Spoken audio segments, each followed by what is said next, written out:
Connecting with the divine with your eyes closed is meditation. Connecting with the divine with your eyes open is darshan. Come, let us all now move from meditation to darshan. Slowly, very slowly, please open your eyes.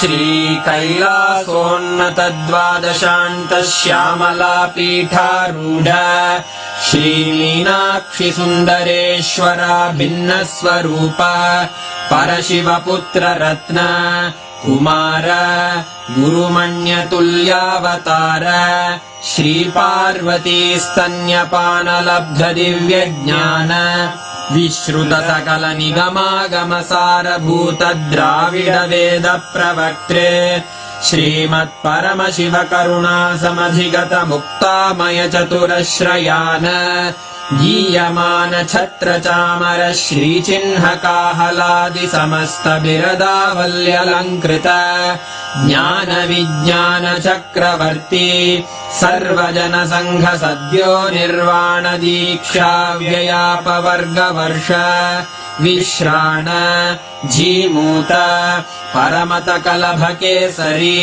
शैव सिद्धान्त स्थापनाचार्य श्रीराजाधिराज पाण्ड्य महाराज गुरु क्षपण शाक्यादि महान्धकार निवारण ज्ञान भानु वीक्षणानर्हार्ह ध्वजोच्छेदन पूर्वक श्रीमद्वृषभध्वज स्थापक शैव समय कर्त्रे सर्वज्ञ पीठारूढ श्री जगद्गुरु श्री ज्ञान संबंध देशिक स्वामी वागीश सुंदर माणिक्य वाचक स्वामिनाम् अवतार भूत श्री ज्ञान संबंध स्वामी पुनरुद्धृत श्यामला पीठ सर्वज्ञ पीठ त्रिनवत्युत्तरद्विशततम गुरु महासन्निधान अरुणगिरि योगीश्वर परम्परागत अरुणाचल सर्वज्ञ पीठ गुरु महासन्निधान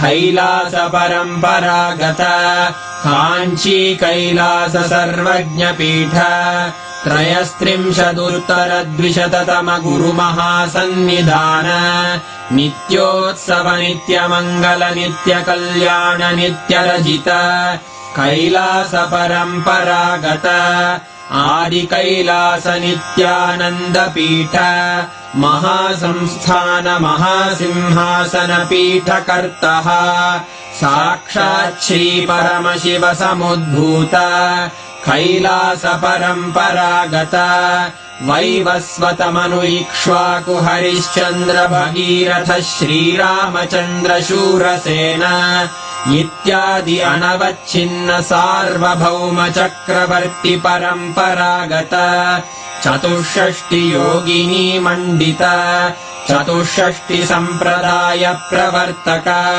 मनुधर्म शासन सूर्यवंश प्राप्त सर्वज्ञ पीठ सुरांगी साम्राज्य मूर्धाभिषिक्त चूडामणे साक्षात् श्री परमशिव समुद्भूत कपिल महागुरु पुनरुद्धृत महानिर्वाणि पीठ अष्टोत्तर सहस्र श्री महामण्डलेश्वर साक्षात् श्री परमशिव सिंहासनाभिषिक्त समस्त गणनायक श्री महागणपति समारंभ अनवच्छिन्न पीठाधीश्वर गुरु परंपरा प्राप्त अटल पीठ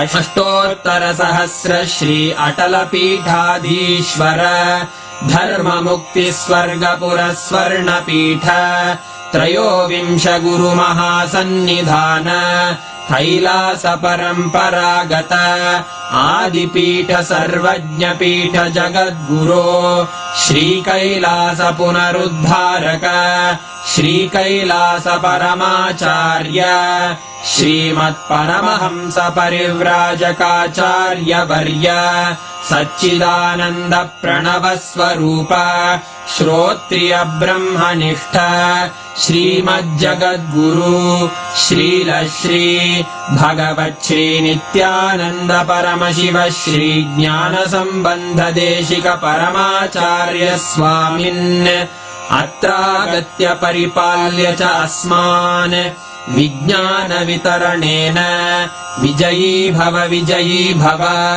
जय जय.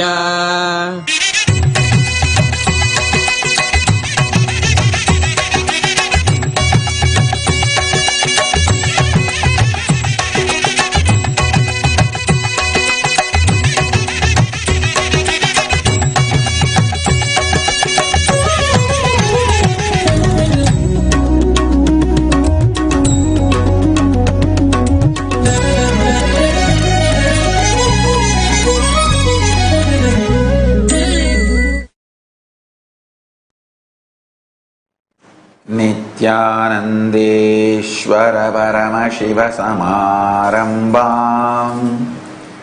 नित्यानन्देश्वरि पराशक्ति मध्यमाम् अस्मदाचार्य पर्यन्ताम् वन्दे गुरुपरम्पराम्.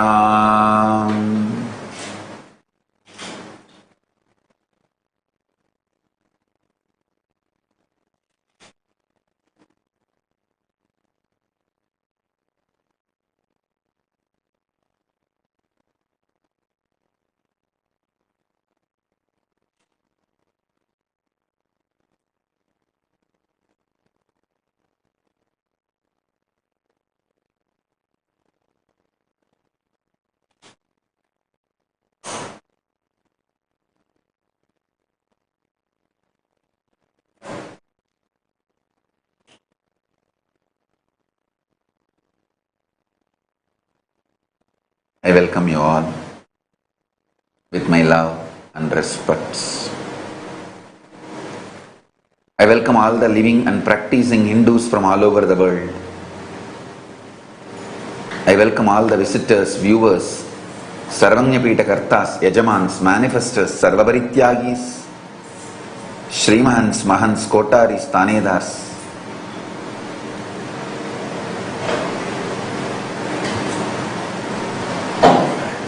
Everyone sitting with us all over the world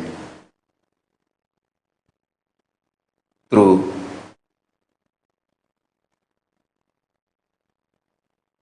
Kailasa TV, Kailasa's Nithyananda TV, Kailasa's Hinduism Now TV, Kailasa's Enlightened app. I welcome all of you with my love and respect. Today, 11th day of the Chittirai Brahmotsavam celebration in all the Sarvanyapitas all over the world. Parashakti Meenakshi is gracing in Sarva Alankara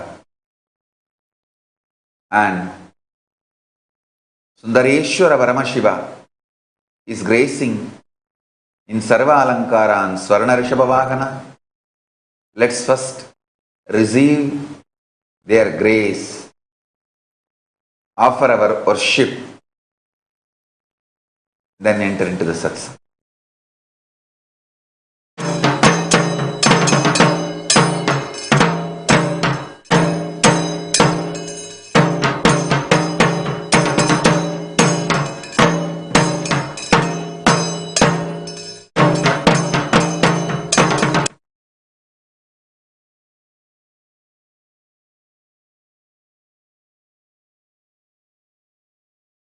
आदिशक्त्यावृतां येलागन्धिसुकुन्दां द्विनां हेमालङ्कृतां वामे करां सुशयनयां दक्षे करेण्यां अमाभान्दुचारुणाम् एत्सुमीने क्षाम् ॐ धूर्वसि धूर्वतयोऽस्मान् धूर्वयं वयं धूर्वां मस्सन्स्थितमं पप्रितं मञ्जुष्टमं देवहूतममस्त्वार्मित्रस्य स्वात्मा समीक्षा मातम् ॐ श्री नित्यामीनाथिदेवी नमः धूर्रापयामि उद्दीप्य स्वेदोपघ्नन् निरृत्य मम विश्चमह्यमावह जीवन मानो हि जातामश्वं पुरुषं जगत् तदग्नागहि श्रियामाप ॐ श्री नित्यानन्देवी मीनाक्षी देवी महातीरीपं सन्दर्शयामि नैवेद्यम् ॐ मधुवात्तारयन्ति सिन्धवः मार्न सन्तोषि मधुनक्तमुत्तोषपार्थिवगं रजः मधुद्यौरस्पिता मधुमान् वनस्पतिर्मधुमागं सूर्यः माध्वीर्गावोऽतुनः मधु मधु मधु ॐ श्री नित्यानन्देश्वरी मीनाक्षी देवी महानि नैवेद्यानि निवेदयामि ॐ सर्वस्याप्त्यै सर्वजित्यै सर्वमेव तेनाप्नोति ॐ बहुबह्वश्वायै बह्वजकायै बहुप्रतिलायै बहुहिरण्यायै बहुहस्तिकायै बहुत्साशायै रैमत्यै बहुराय स्तोषायै राजास्तु ॐ श्री नित्यानन्देश्वरी पराशक्ति मीनाक्षी देवी नमः सर्वदेवदेवी स्वरूपाय भगवते श्री नित्यानन्द परमशिवाय नमः सर्वोपचारार्थे सर्वापराध क्षमापणे समस्तमङ्गलप्राप्त्यर्थ महामङ्गलनीराजनं सन्ध्यामि रक्षान्धारयामि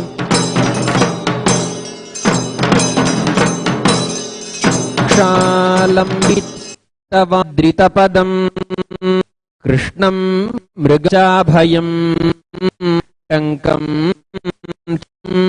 वरञ्चे बिमया वामके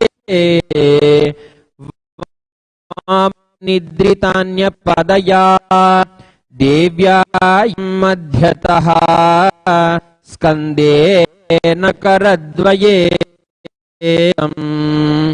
सोमाशं भजे अथ धूपम् ॐ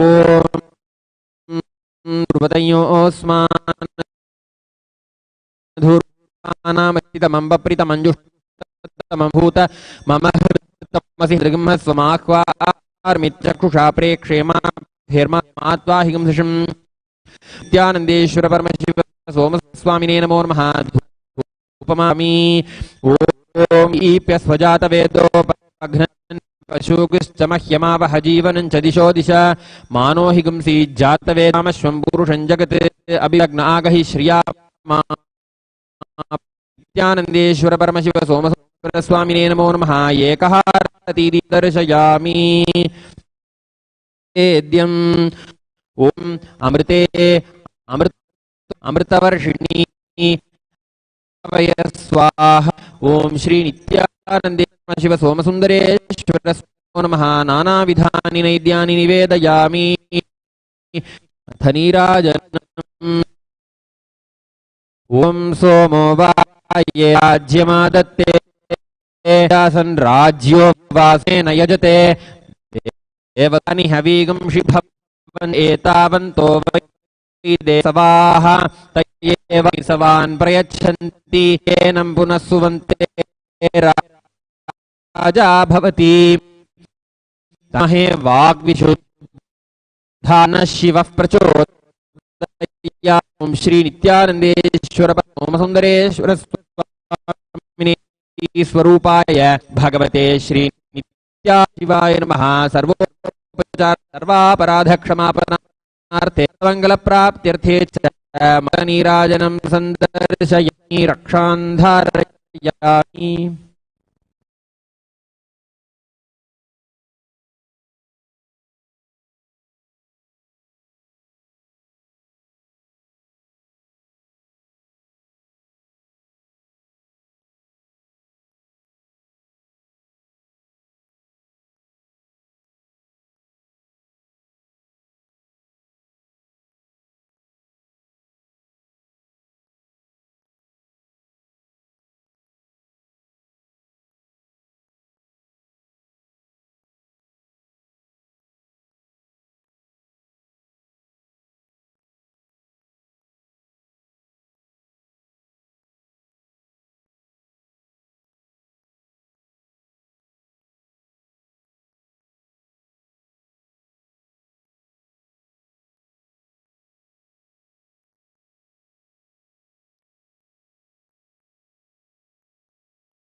Paramashiva's message from Kailasa. Listen. Ahimsa paramo dharmaha. The ultimate cosmic law. Dharma means cosmic law. The ultimate cosmic law, ahimsa, non-violence, is the most powerful, best strategy even to stop the Hindu Holocaust. Listen, I talk after thoroughly tuning myself to Paramashiva. Literally, Paramashiva is uttering every word I am uttering.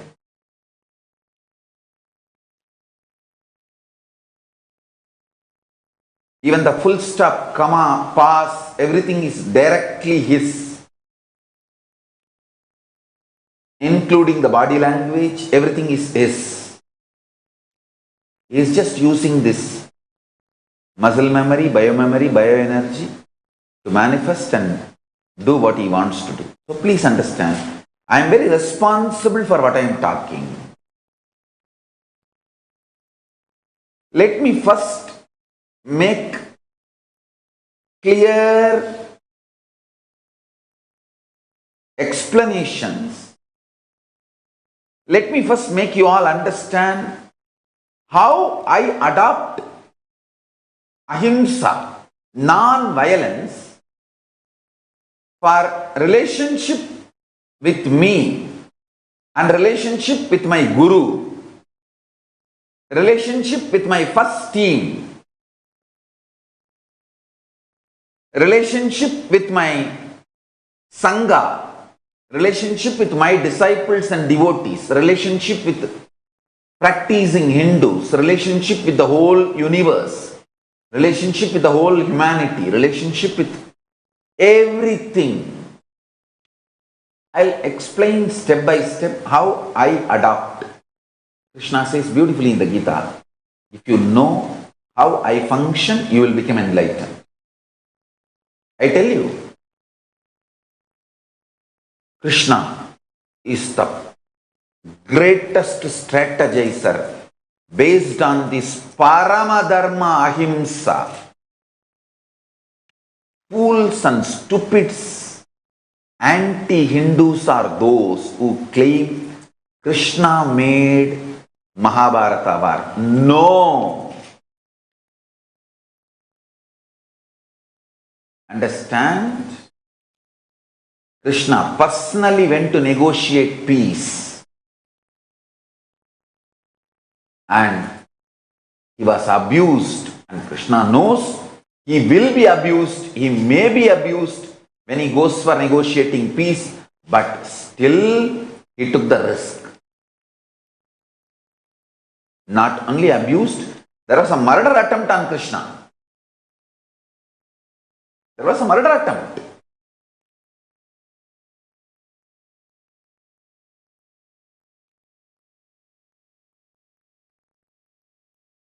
Krishna followed all the rules of an ambassador, means coming without any protection, weapon, without any security guard, army, nothing.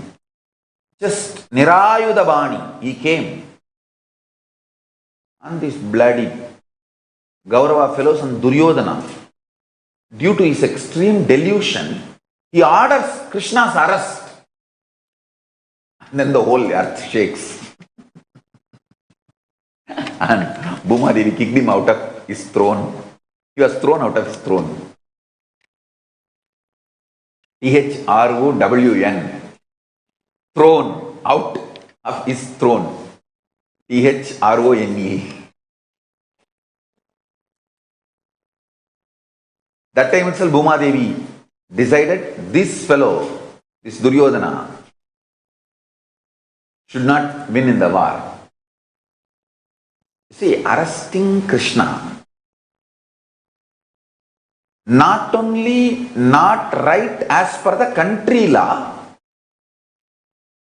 it's atrocious as per even the cosmic law. Both the way. And originally Hindu kingdoms are supposed to run by cosmic law. It is cosmic law which runs the Hindu countries. Cosmic law itself is adopted as a country's law. That's why the constitutions are drawn. I'm telling you guys. When I read more and more the Hindu constitutions and Hindu criminal procedure codes, what a civilization. I'm just every day falling in love with Manu, Bharadwaja, Yajnavalkya.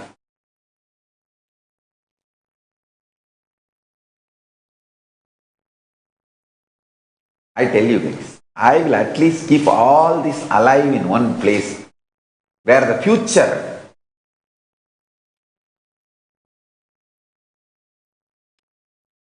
by the grace of Paramashiva and Parashakti,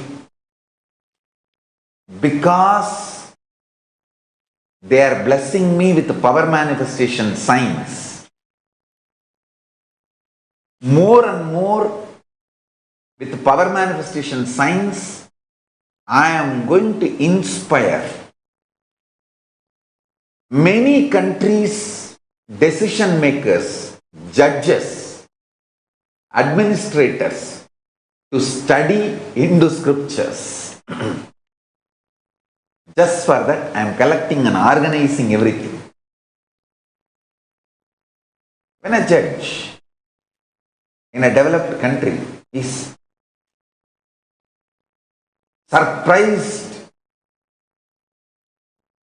about the power manifestation signs of Hinduism,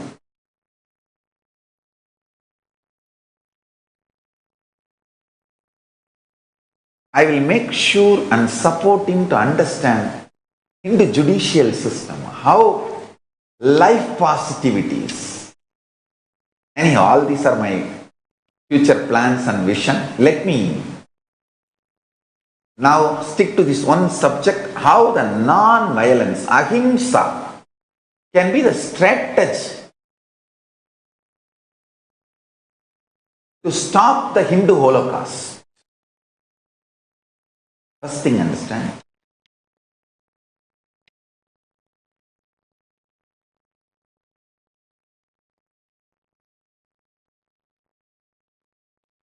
Even though Krishna inspired Arjuna to wage the war, he is never a non-violent person. His core being is non-violent. Let me correct the statement, listen. Even though Krishna inspired Arjuna to wage the war, he was never a violent person. He is absolutely established in non-violence. Ahimsa paramo dharmaha.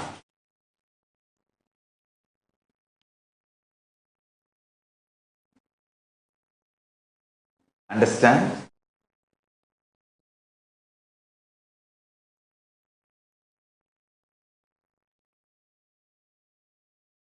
Understand this one example. Fools think I am wearing gold, only I know I am wearing Rudraksha. Fools think I am wearing gold, but intelligent people understand I am wearing Rudraksha. Rudraksha is the core I am wearing.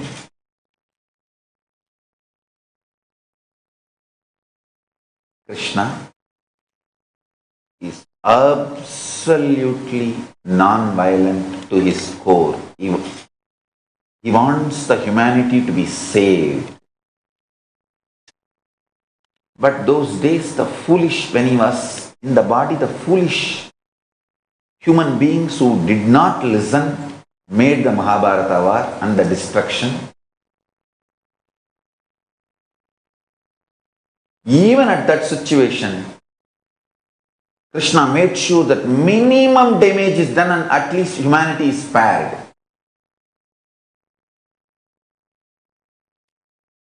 Listen.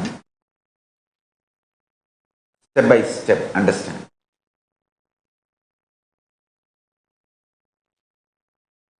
I'll put the whole zigzag puzzle.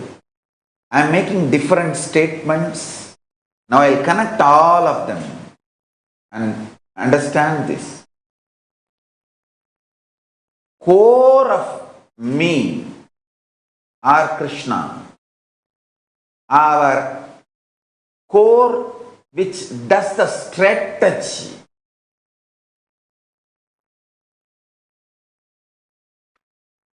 is pure compassion, non-violence, ahimsa.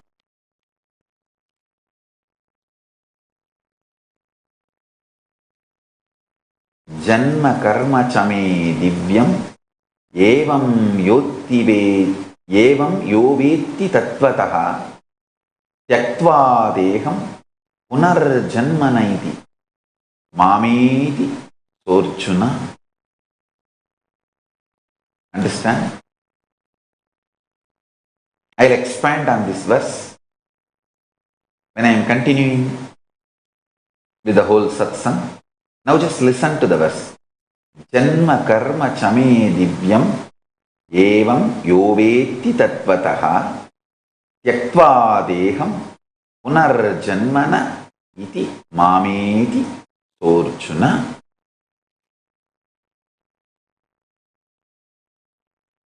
Punarjanma naiti. Na iti naiti.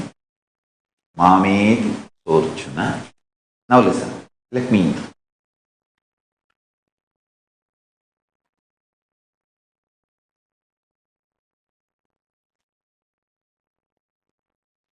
Fundamental. If you understand the true nature of my existence and the activities, you will become liberated and you will not be bound by the birth-death cycle. One who knows the true nature of my happening and activities does not, upon leaving the body, take his birth again in this material world and attains my eternal abode. Listen, I'll reveal the secret to go to Kailasa once for all and be liberated. I'll give you the real secret. Listen. All violence is delusion. Please listen. 99.9999% of the material out of which you are made and I am made. Listen. 99.9999% of you and 99.9999% of me, both not only same stuff, they also know each other as the same stuff. Hey, listen, I'm talking to each one of you. Listen, this is what I did when you asked for healing. I just told me in you, hey, get well. You got well. Listen, each one of you. I'm talking to each one of you. Listen, Rani Ayyar, you need to understand what I am talking. Only then you can do the transcription properly. See,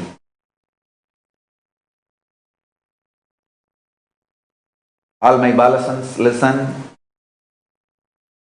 99.999999% of the stuff out of which you are made,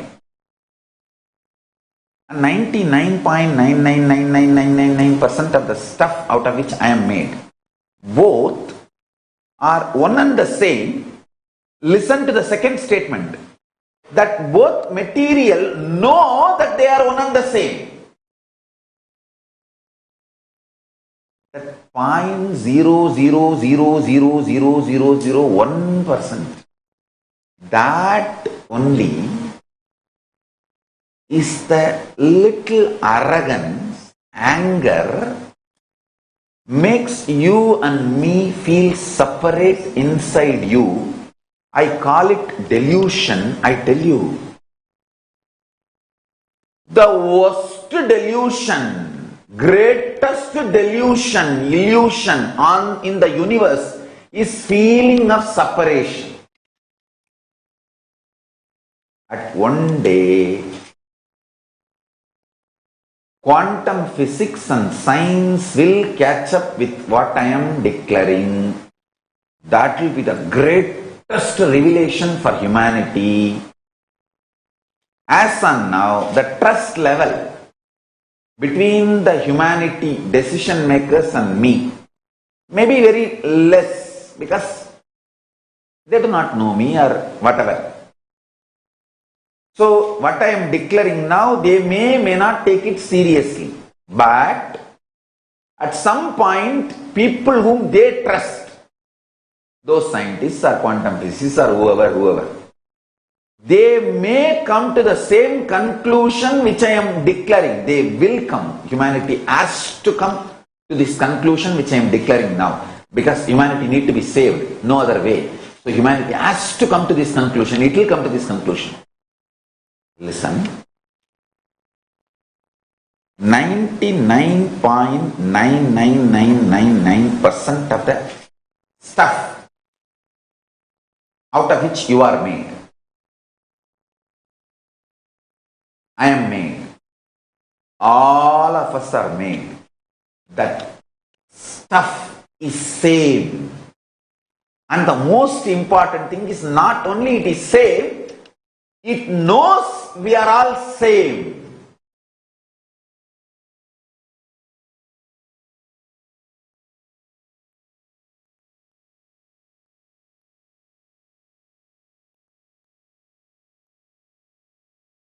So, 0.1%.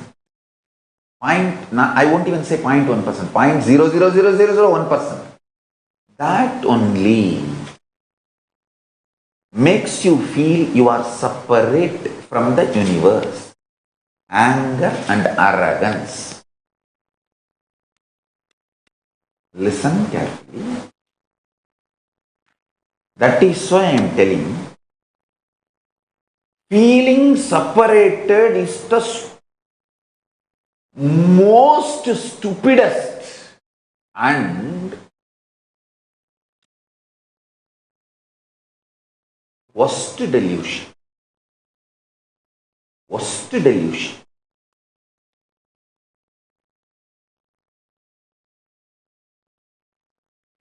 It is from the feeling separated stems violence. Violence is rooted in feeling separated. Hey, all my Gurukul kids, listen. You need to listen. You need to now remember again. I am sitting with you all alone. Maybe in Kailash courtyard. Some of the other kids, all the Balasans are there doing power manifestation. During power manifestation, I give precise, powerful cognitions. Not one word extra, one word less.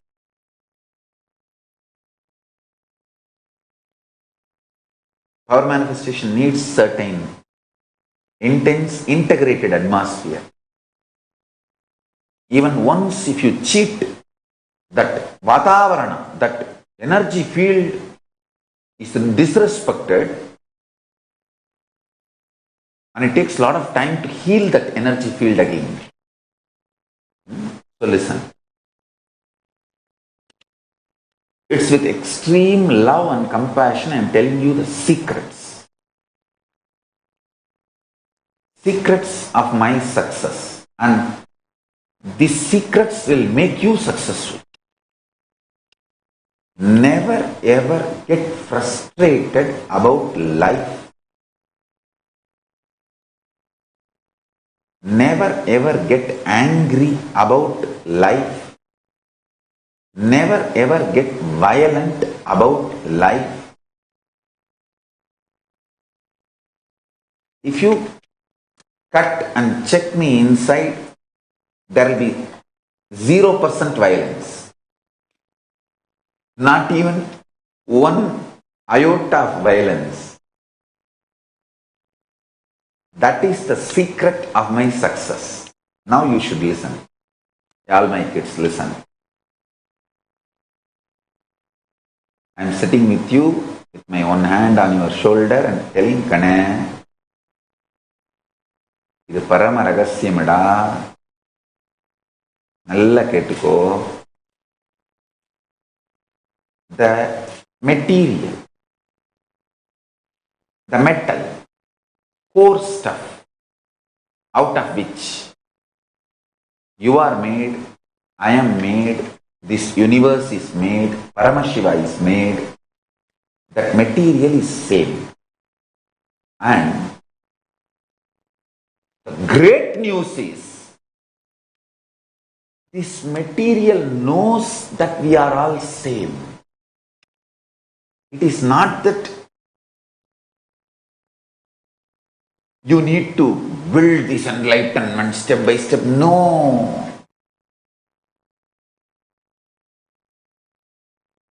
The material, which is you, your body, your mind, your core cognition, your individual identity, and what you call as your body, your mind, your privacy, your secrecy, your all the things.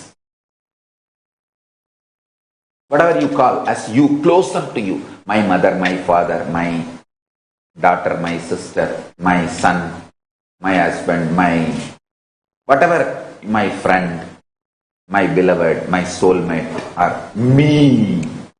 All this is made of certain stuff. That stuff and the Paramashiva, the stuff out of which Paramashiva is made, and the stuff out of which I am made, all of us are made. That stuff, that material is same. This is the good news. The greatest news is that material knows each other that it is same. This I want all my kids to meditate today. I tell you this. I give boon to all my balasans. Meditate on this truth. Whatever power you want to manifest, tell me. Now itself I bless you, you will manifest it. Because if you meditate on this one truth, you become me. You became me. Hey Shivayoga, listen. I am so happy you are attached to Bhagavad Gita and you are reading it. Now understand, this is the essence of Bhagavad Gita. I am talking to you personally. You and me are one and the same, and you know that we both are one and the same.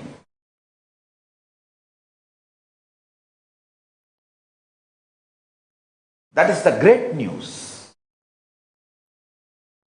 Not just good news, great news.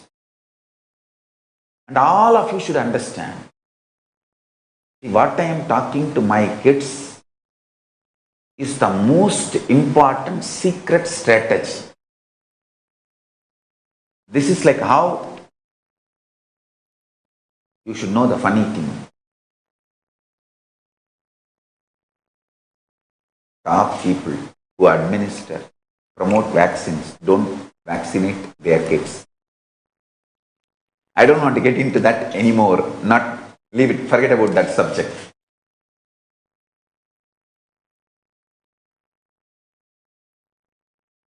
The top people always have certain secrets only for them and for their family.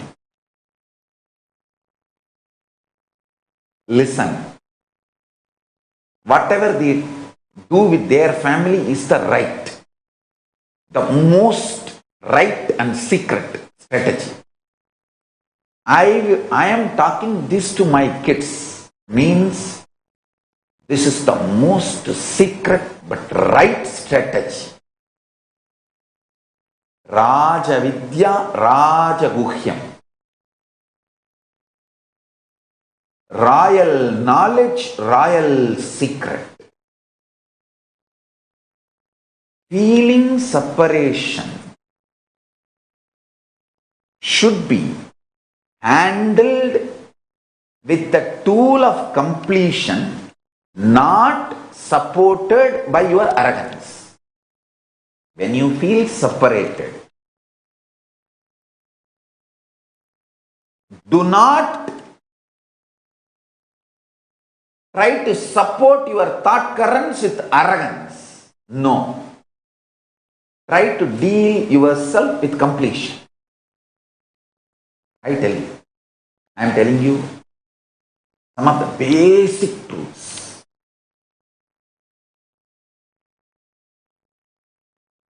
Listen. Some of the basic truths.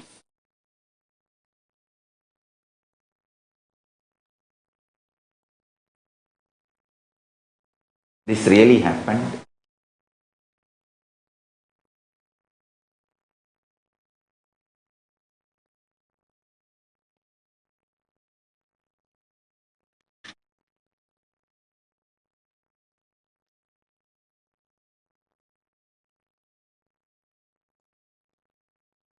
I bowed down to our earlier Sannidhanams who are now shown in the backdrop.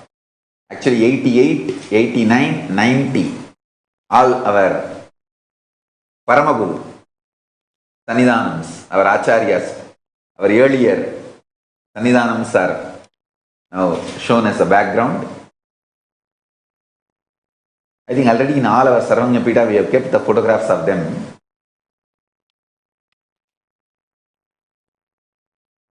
Listen. Listen carefully.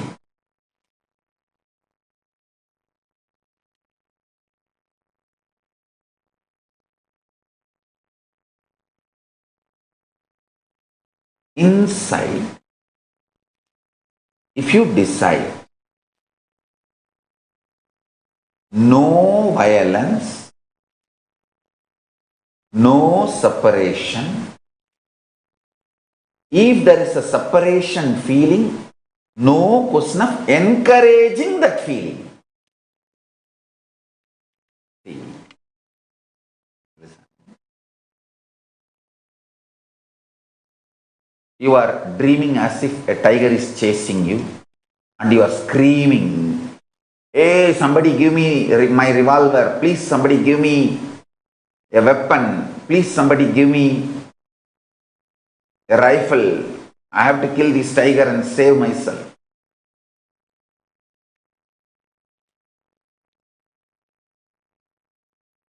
Unless your wife is really, really angry with you, she will not give you the revolver.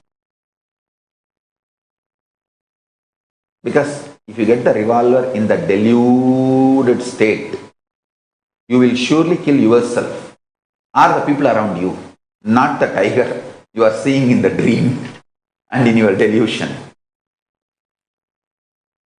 Listen. When you are deluded and screaming like that, all you need is somebody just pouring a cup of water on you or slapping you for you to wake up. You need alarm, not revolver. Understand?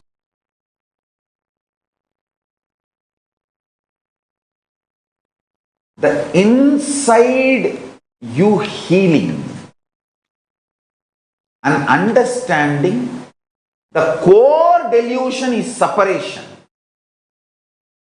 From that core delusion starts all violence and violent strategy. If you understand this, you will become non-violent for your whole life. You will never have birth and death. You will not have a strong violence which will pull you down again to this planet Earth. See, the greatest thing is, factually, So many murder attempts happened on me. Factually, so many people tried to kill me. So much of abuse, harassment, injustice done. But I decided not to hurt myself because they are trying to hurt me. Understand? They trying to hurt you. Your enemies attacking you is violence. But if you become violent, you are hurting yourself also. So now your enemy got one more person, which is you supporting him to destroy you. Listen to this equation carefully. Factually, there are so many murder attempts on me.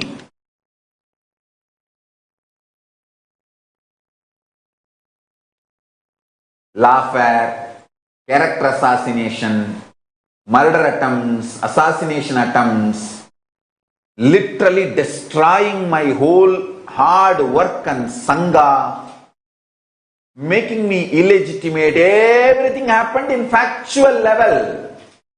The evidences are there all over the internet. But in my core inner space, I did not allow the reaction of violence. Because of my clarity, separation is delusion. I started operating from the cosmic logic, cosmic law, dharma. Dharmo rakshati rakshitaha. If you protect dharma, dharma will protect you. Dharmo rakshati rakshitaha.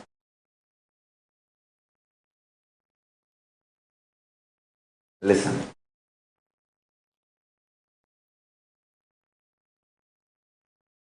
I operate from the cosmic law, cosmic logic. I never became violent.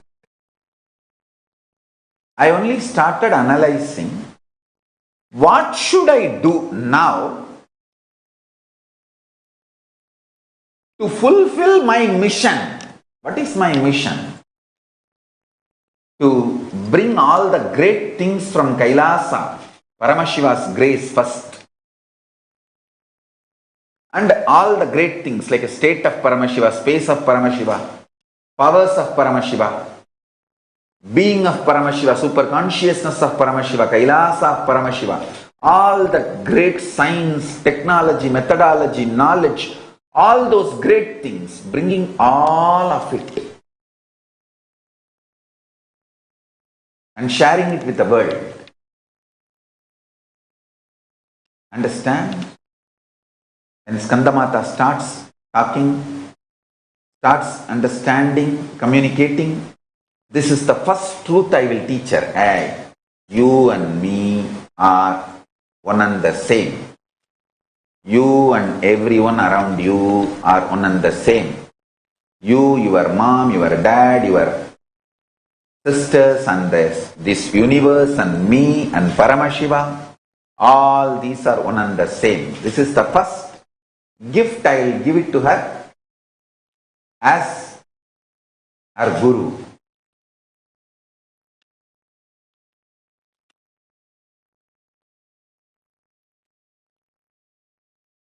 My favorite Papa. To my favorite Papa, this is the first gift I will give because this is the most valuable gift I got from my Guru, Paramashiva, Arunagiri Yogeshwara.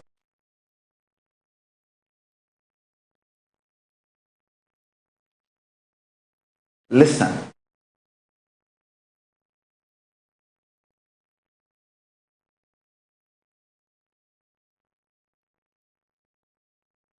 I'll give you tons of evidences from the earlier researches done, and soon whole humanity will come to the conclusion which I am declaring now. I am declaring it because I myself know, and the Shastras approve what I am declaring and my experience. My Atma Pramana, Shastra Pramana and Apta Pramana, all these are absolutely in alignment. The great Shastra's declaration and great Master's declaration and my own experience, all these three are matching. That is why I am sharing it with all of you. Listen. When you understand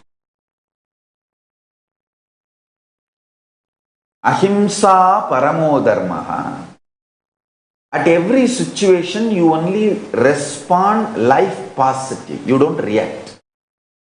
You don't become, justice need to be done. They did that to me, I will see what I will do. That's a cheap middle class mediocre mentality.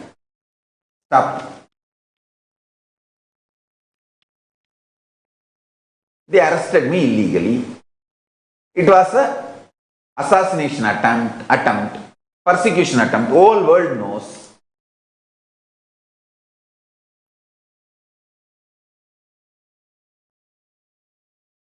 There are tons of evidence.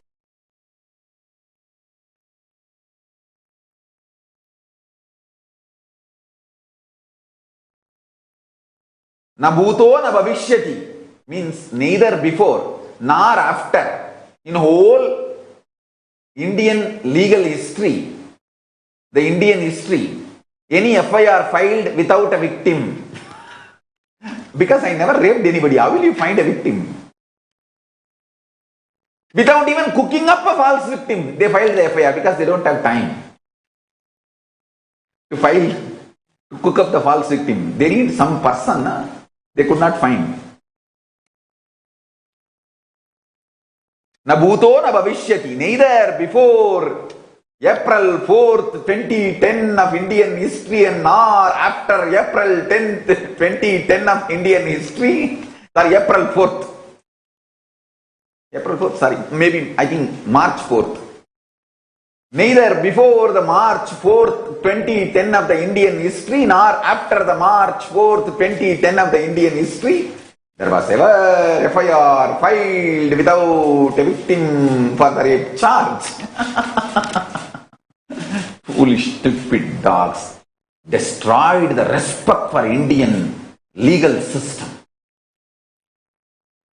This corrupt police officers from Tamil Nadu police. I don't know the name of that person who signed that FIR. I'll get that name. This fellow has brought such a shame on the whole Tamil Nadu police and whole Indian police. You will be a black mark, black on the whole Indian legal system. Because there is something called natural justice. Without anybody is dying, you file a murder charge. Without anybody raped, you file a rape charge. An arrest. Yes. All these are factual. Injustice done to me. My lawyer suggested, Swamiji, we should file for malicious prosecution. Yes. What will happen? To attend that case, I have to go to the court and come. By the time the Tamil Nadu police is very intelligent and powerful, they will kill me.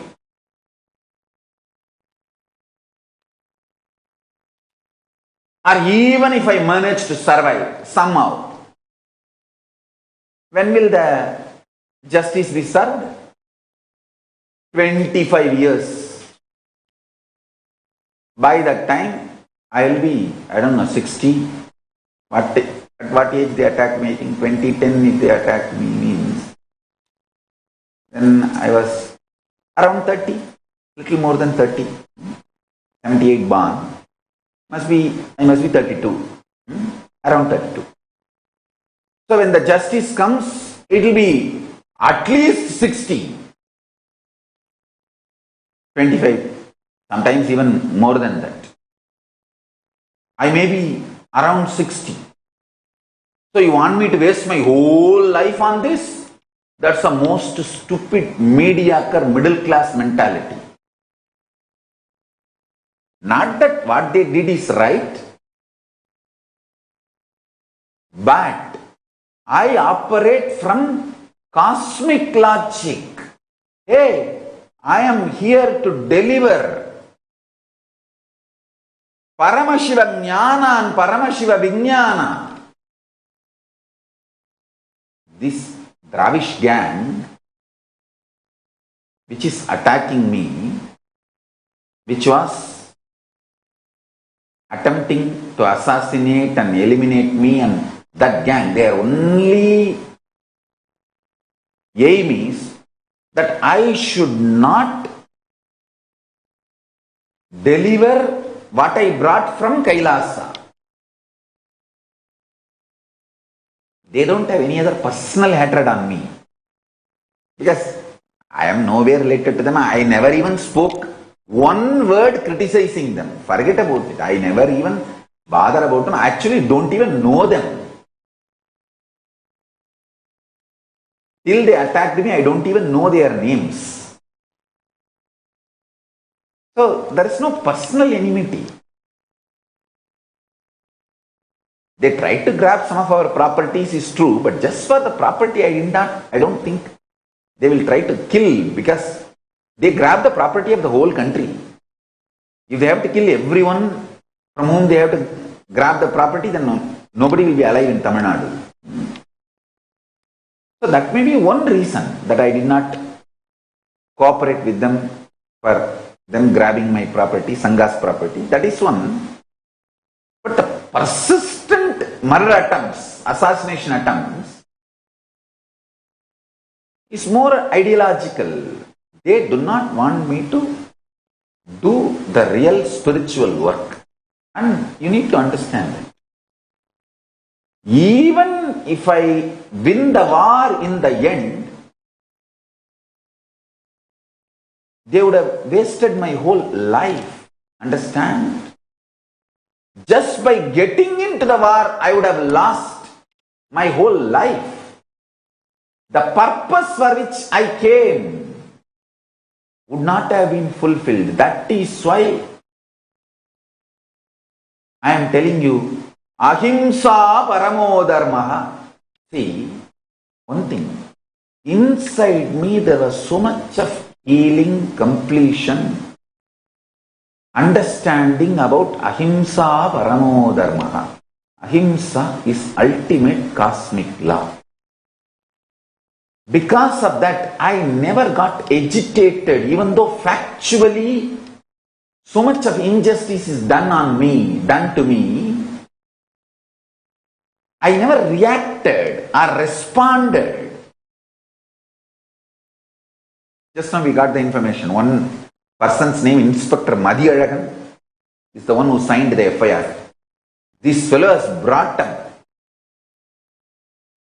irreparable shame on the whole Tamil Nadu police and Indian police and the whole Indian legal system, CRPC system.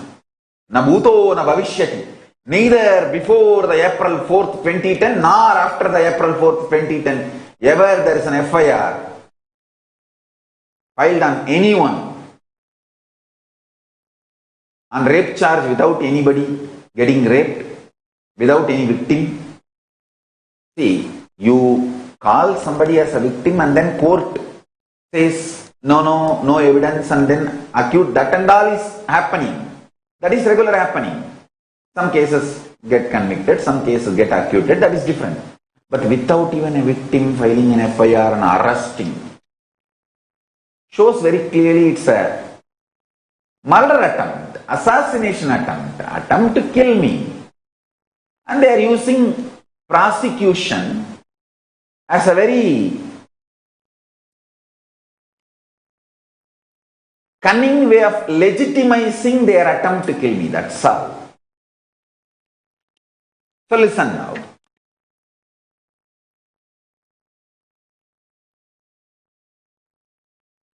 Factually, so much of injustice is done on me, no doubt. But Paramashiva has given me the strength. At the age of 10, Arunagiri Ishra has beautifully drilled into me my mission. What I am supposed to do.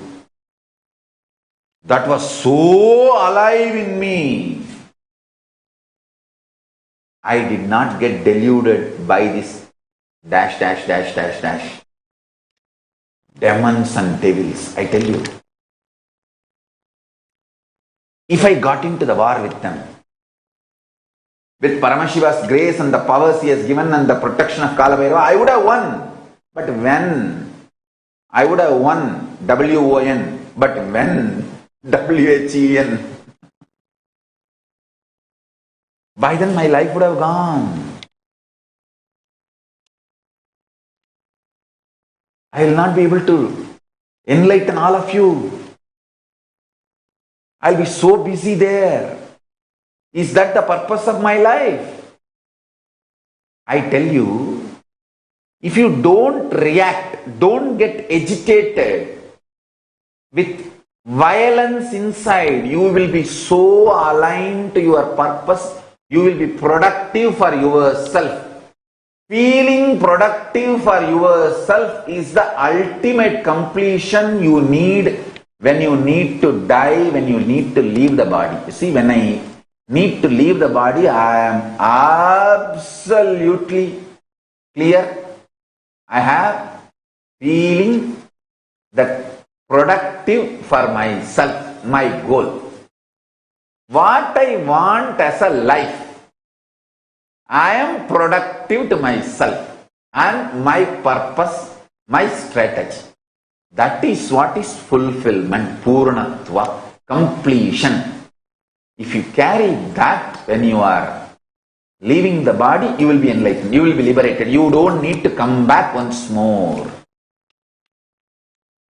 I have absolutely that asset, and I want all my kids especially to learn this, understand, this is what Arunagiri Ishra drilled inside my core when I was 10-year-old boy.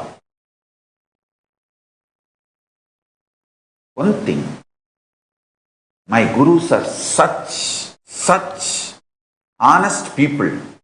All my love I poured on them, they used it to make me enlightened. And I tell all my disciples, I will be absolutely integrated to you. All the love you pour on me, I will be absolutely integrated to you and make you enlightened. I will give the best to you all. I will neither cheat nor exploit, and I will give all the best things of the universe to all of you. It's my commitment, because that's the way my guru has treated me. See, how your mother-in-law treated you, you will treat your daughter-in-law same way. It's a chakra, cycle. How my guru treated me, I will treat you all in the same way.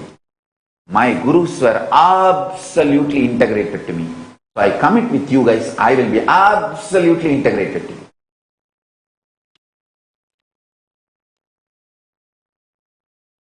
And I tell all my kids, whatever tantrum you throw, I will never hate you.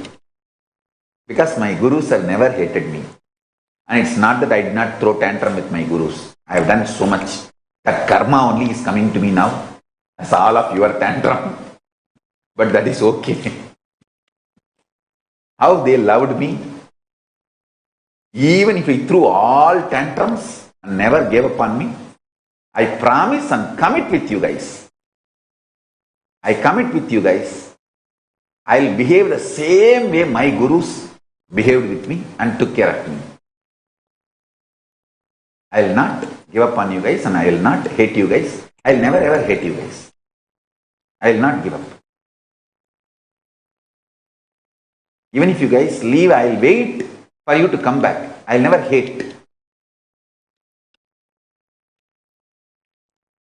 I tell you, at the age of 10, the kind of the love and trust I had with Arunagiri Yogeshwara, if he wanted, he could have made me a terrorist. Nothing would have stopped. Because I would have just died or did anything for him. If he wanted to make me a suicide bomber, he could have easily done it. He doesn't need to even struggle to convince me, because I was in love with him so much. But he gave me the best of the universe. I tell you guys, my kids, I will also give you the best my Guru gave me. Ahimsa paramo dharmaha. Non-violence is the cosmic, ultimate truth and law. Start applying that inside your relationship with yourself. That is where the grounding with the cosmos happens. Grounding in the cosmos happens. See how to build the muscles. You do all working out, you do all gymnaka, gym, jump, all that. Same way, to build consciousness, grind yourself with absolute completion. You will gain so much power and powerfulness inside. From that powerfulness, you will know the goal of life and you will strategize. See,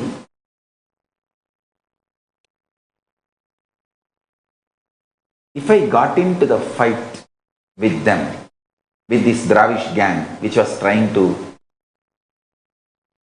kill me, whether I win the war or lose the war, I am the loser. Not getting into the war with them and moving in such a way that I continue to do my work, what I need to contribute to the world creatively, is the most successful right strategy. This I am able to do because my nerves were not reacting out of anger and violence and pushing me, forcing me to fight with them. I'm so thankful to Arunagiri Yogeshwara and the vegetarian body he created for me.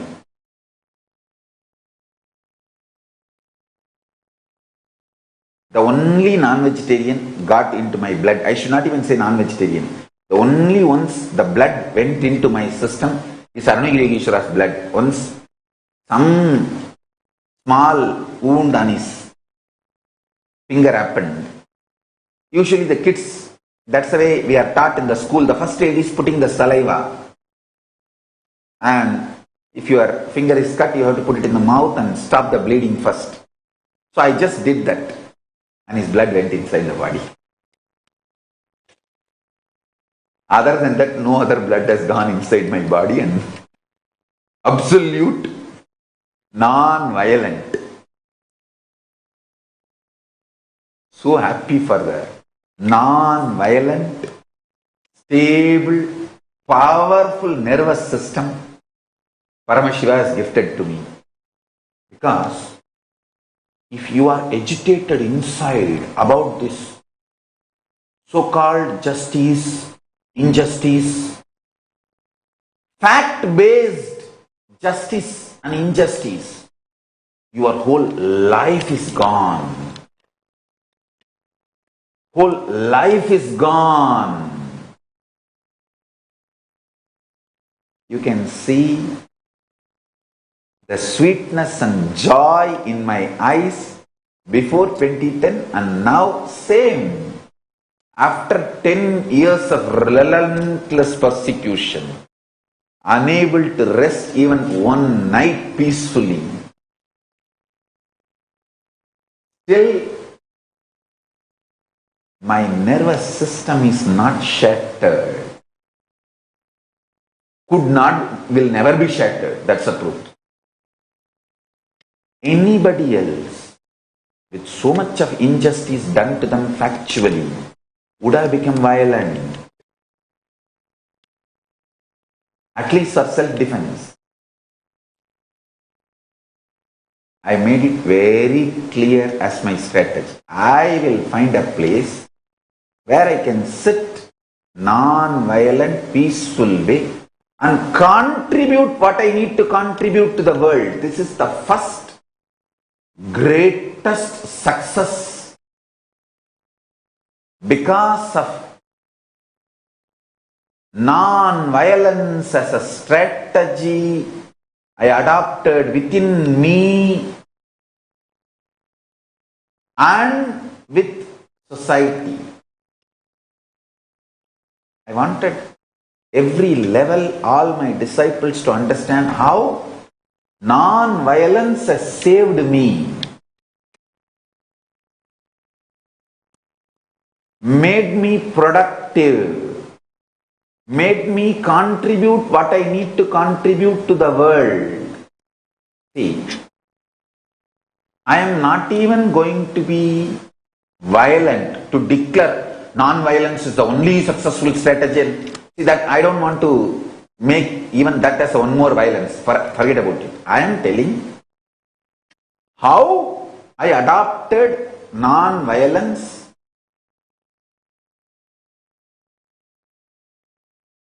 from my Guru Parampara and how that has helped me in every level to deal with the most corrupt, worst terrorist gang on the planet Earth.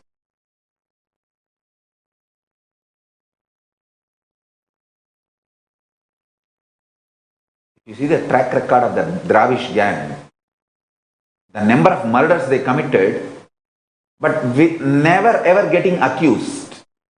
They are extremely criminals. They are such criminals the world will never know they are criminals. That kind of the Don Mafia gang, that kind of criminals. Escaping from them, the only person, you see, like the only FIR filed on somebody with a rape charge without a victim is me. Same way, the only person escaped from them is me. Just Paramashiva's grace and Kalabhairava's protection, I escaped from them. Listen carefully.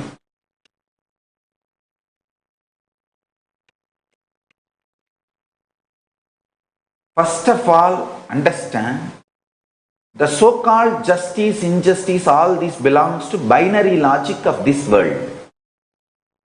Ahimsa paramo dharma, non-violence is the ultimate cosmic law.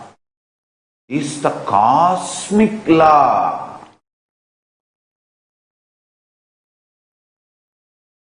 It's from multi-dimensional logic of cosmos. Listen.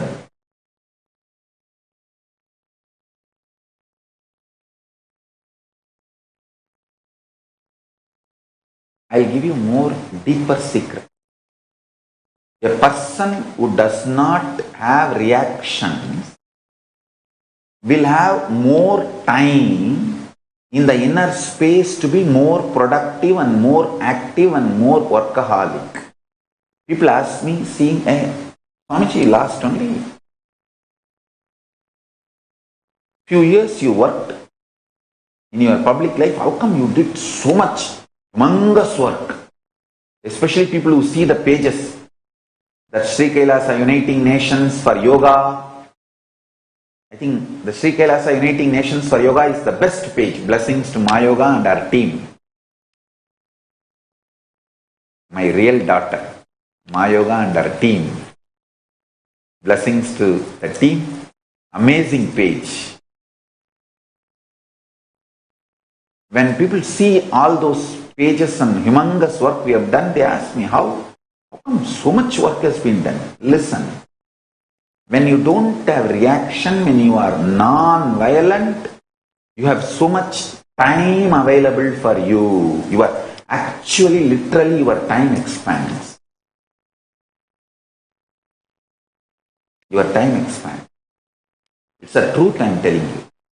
I won't lie. I will not cheat.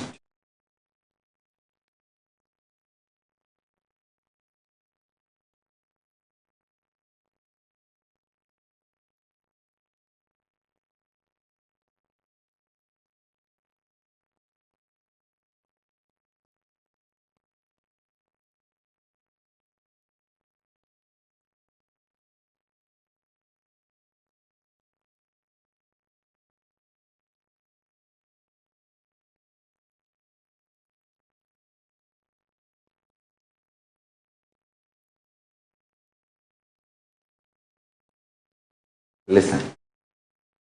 Whatever my gurus gave me, I will give you. It is like I will let you eat from my plate. Actually, this is the way I am going to bring up Skandamata. It will be only my plate. How I eat, from same plate only, she will pick up and eat. That's what I want. In a dining table, she will be sitting on the table. I will sit in the chair and I will have a plate, and I usually eat with both hands. Sometimes in right hand, sometimes with the left hand. And I will put one handful to her also. She can pick up whatever she wants from my plate and eat. When you and me are eating from same plate, will I compromise on the quality of the food? No. Same way, this truth I am sharing with you is you and me eating from the same plate. I will not compromise on the quality of this truth.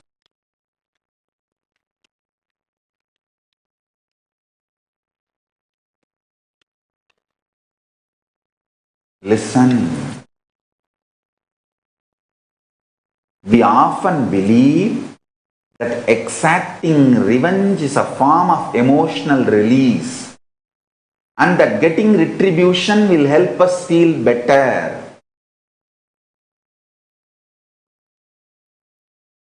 Especially this modern day cinema, entertainment industry, cult, brainwashes you. The act of revenge as a way of gaining closure after a wrong is done. No! I tell you the truth. Revenge has the opposite effect. Revenge is like a korangu sorinjikra mari. Ari padangadu. Tamil, they say that monkey feeling itching and scratching itself is never going to settle down. Till that monkey dies, it will not settle down, because it will create a wound. And it will not keep quiet with that wound. That same wound, it will scratch more and more. And it will be more infection. Finally, the monkey will die. Korangu sorinjikittadum நாம வயலன்ஸ்ல விழறதும் ஒண்ணு. Understand that. Mass media, cult, entertainment industry, TV and cinema, cult is brainwashing you, telling that revenge is heroism, violence is heroism. No, it is not. Non-violence is heroism.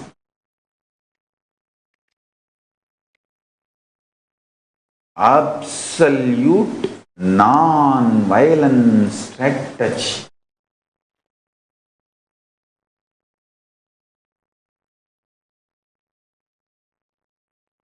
I have the total defamatory telecast time in number of days. I just wanted to share with you guys. Swarna TV has done 160 days. Samaya TV 120 days. Means it's like a 24 hours if you run. The hate speech material on me, how many days? 1400 hours in just 4 years. The hate speech, poison dumped on me.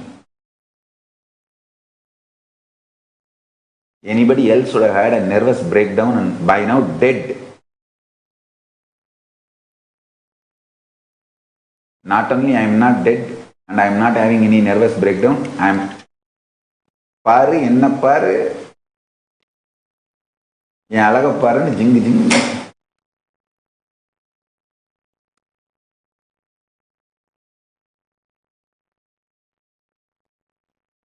It's all because of Paramashiva's grace, Kalabhairava's protection.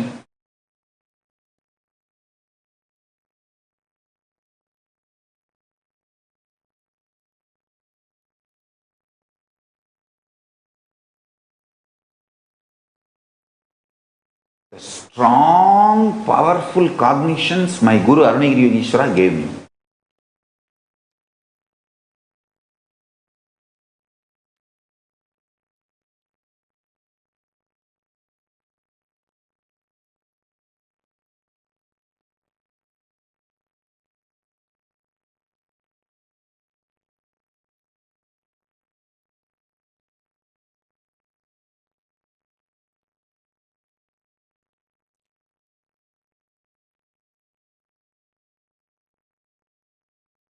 Remember this. We both are eating from same plate. I will not compromise on the quality of the food. You are all like Skandamata only for me. This is the way I want to bring up Skandamata. This is the way I will bring up. Soon you will see the photographs. She will be sitting on the dining table and I will be sitting on the chair, and from the same plate I will be eating and she will also be eating.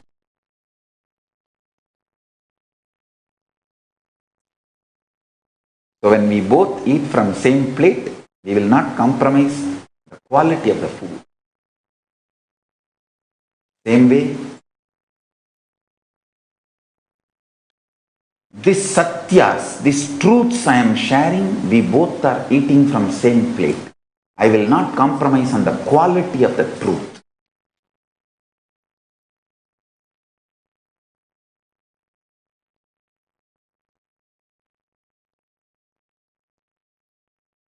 I want all of you to watch one documentary. I am projecting a link. It's an American documentary. How you are being controlled by media and entertainment cult.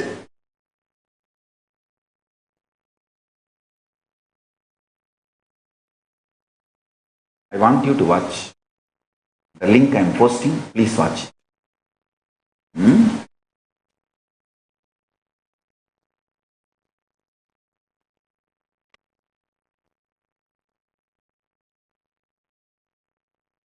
I think I have a lot to tell you guys about the Raja Vidya Raja Guhyam, royal secret, royal knowledge. See,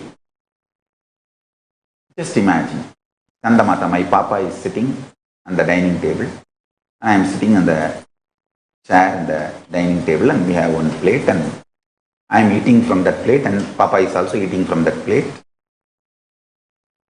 Neither I will compromise the quality of food, nor I will compromise the truths I am talking to her during eating. Because that's the most sweetest moment, the right, ultimate truths need to be shared. At those moments, the ultimate truths which I will share with her, I am sharing with all of you now. Imagine, visualize, we are all, each one of you are sitting with me alone, personally, individual. I am in your room, in your Nithyananda Sabha. We both are sitting and eating from same plate. Whenever I am feeling relaxed and whenever I feel nobody is watching me, I eat with the left hand. Because I don't have that left-right problem. I sometimes eat with right hand, sometimes eat with the left hand. I don't have that problem. So just visualize, we both are sitting. I am eating with my left hand and you are also eating from the same plate. Once in a while I give you also one handful. At this moment, how I will not compromise on the quality of the food. Same way I will not compromise on the sweet truths I am sharing with you. Understand? Both are too important. The food we share and the truth we share is too important. That is why I am telling you. I don't have too many arguments, logic, binary logic to prove to you. But I will tell you step by step the cosmic logic and the truth. Ahimsa paramo dharmaha. Non-violence is the ultimate strategy for the success of life. Understand?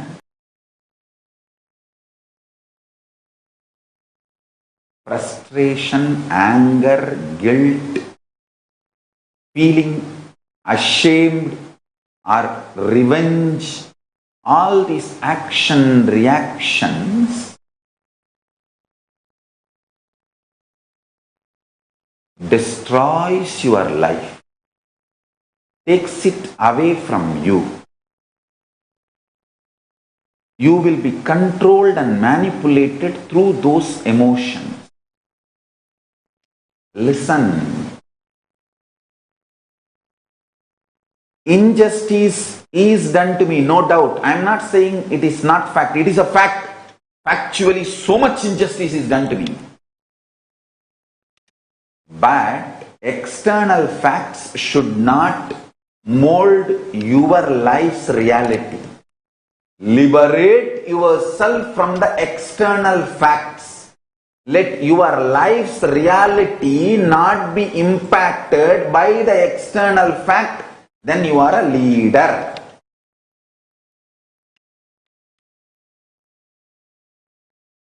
Person whose life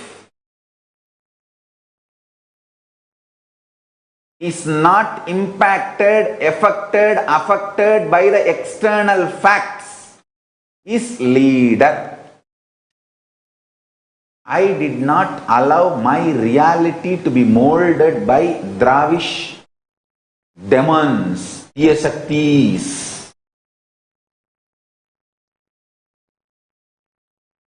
anti-Hindu terrorists, and anti-Guru Hindu mafias. I did not allow these two gangs to mold my reality, to interfere in my reality, even though the facts they created. You see, they attacking me is a fact. They really tried their best to mold my reality, but I did not allow. I remained as leader, Lord of my life, Atmeshwara. I remained as Ishwara for my soul and my life, and I remained as leader for myself because of non-violence, not getting agitated, reacting violently and responding violently to them.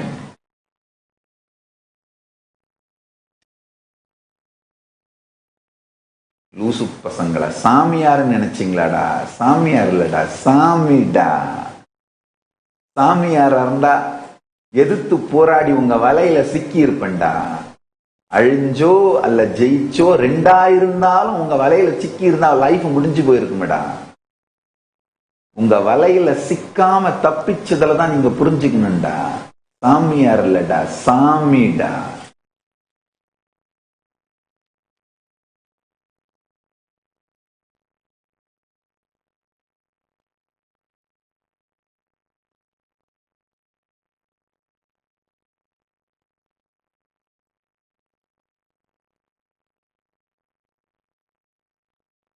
All of you understand.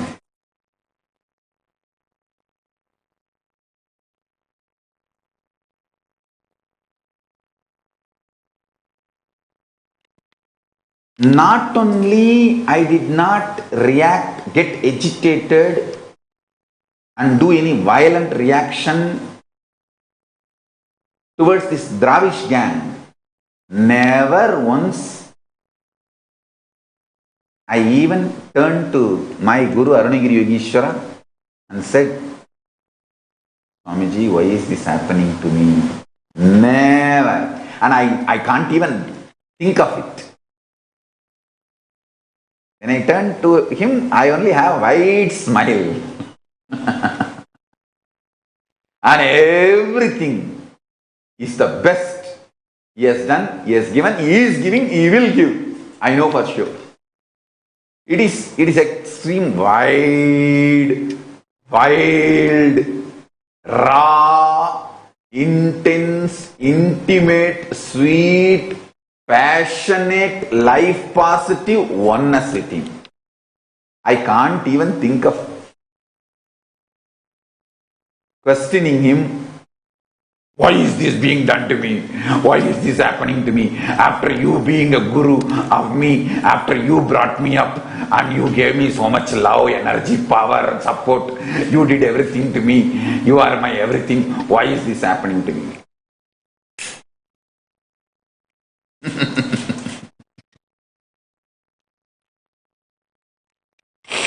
Abba, அந்த ஒரு சாபம் மட்டும் வேணாமடாடே. குரு சாபங்கிறது வேற ஒண்ணும் இல்ல, குருவை கேள்வி கேட்கறது தான் குரு சாபம்.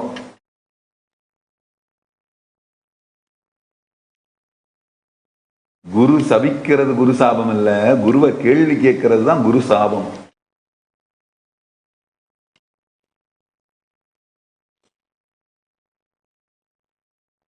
Guru Sabam is not Guru cursing you. You doubting the Guru or questioning the Guru is the Guru Sabam.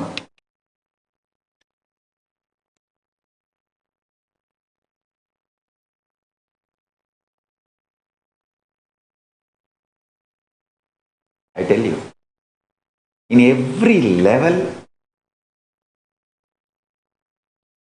non-violence as a strategy. Because you see, non-violence makes you realize more and more oneness. It strengthens the oneness. Oneness strengthens the non-violence and non-violence strengthens the oneness. You need to understand the context. Only then you will understand how this non-violence can be a successful strategy. If you miss one or two components and do it out of wrong context, it will become a mess. It will become a laziness and non-involvement. See, laziness and non-involvement is not non-violence. Don't use non-violence brand and tag to justify your non-involvement and laziness. No. That's what Arjuna was trying to do in the Arjuna Vishada Yoga. He was telling Krishna, oh, why should I kill people? Why should I kill people? Let me go away and become a sannyasi. Dubukke. This fellow, when he went to do tapas in the forest also, he got married to a girl. Every time this fellow goes for tapas, whether he brings boons or not, he brings girls. Alright, no disrespect to Arjuna, is incarnation of Nara and Narayana. So no disrespect to Arjuna.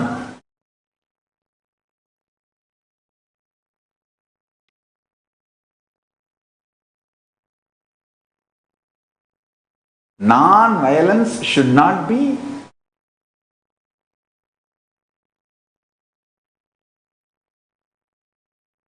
misconstrued or should not be used to portray your non-involvement and laziness, tiredness and boredom. No.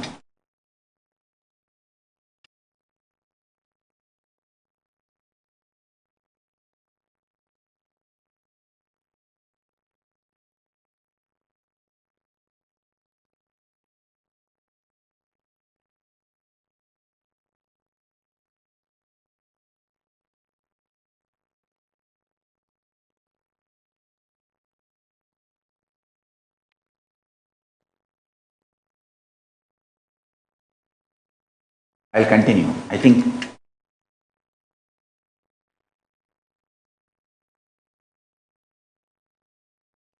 I'll let you all digest today this stuff and internalize. Then I'll explain step by step how the non-violence can be the ultimate and best strategy to stop Hindu Holocaust. and how in the past we missed applying the non-violence from right context and applied in wrong context, where we should apply how, all that detailing I will get into in further satsangs.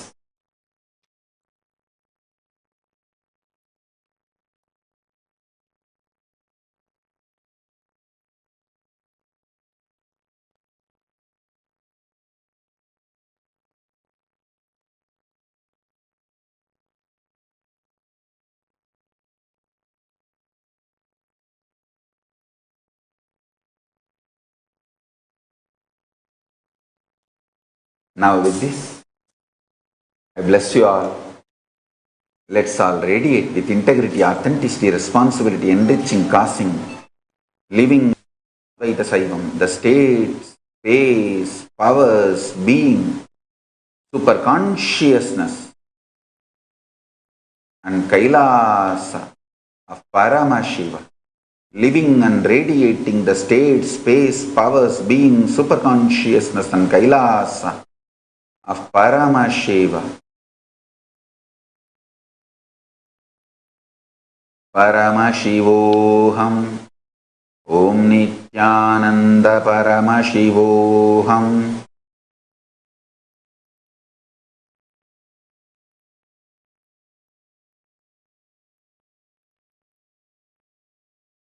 The eternal bliss, Nithyananda. Thank you. Be blissful.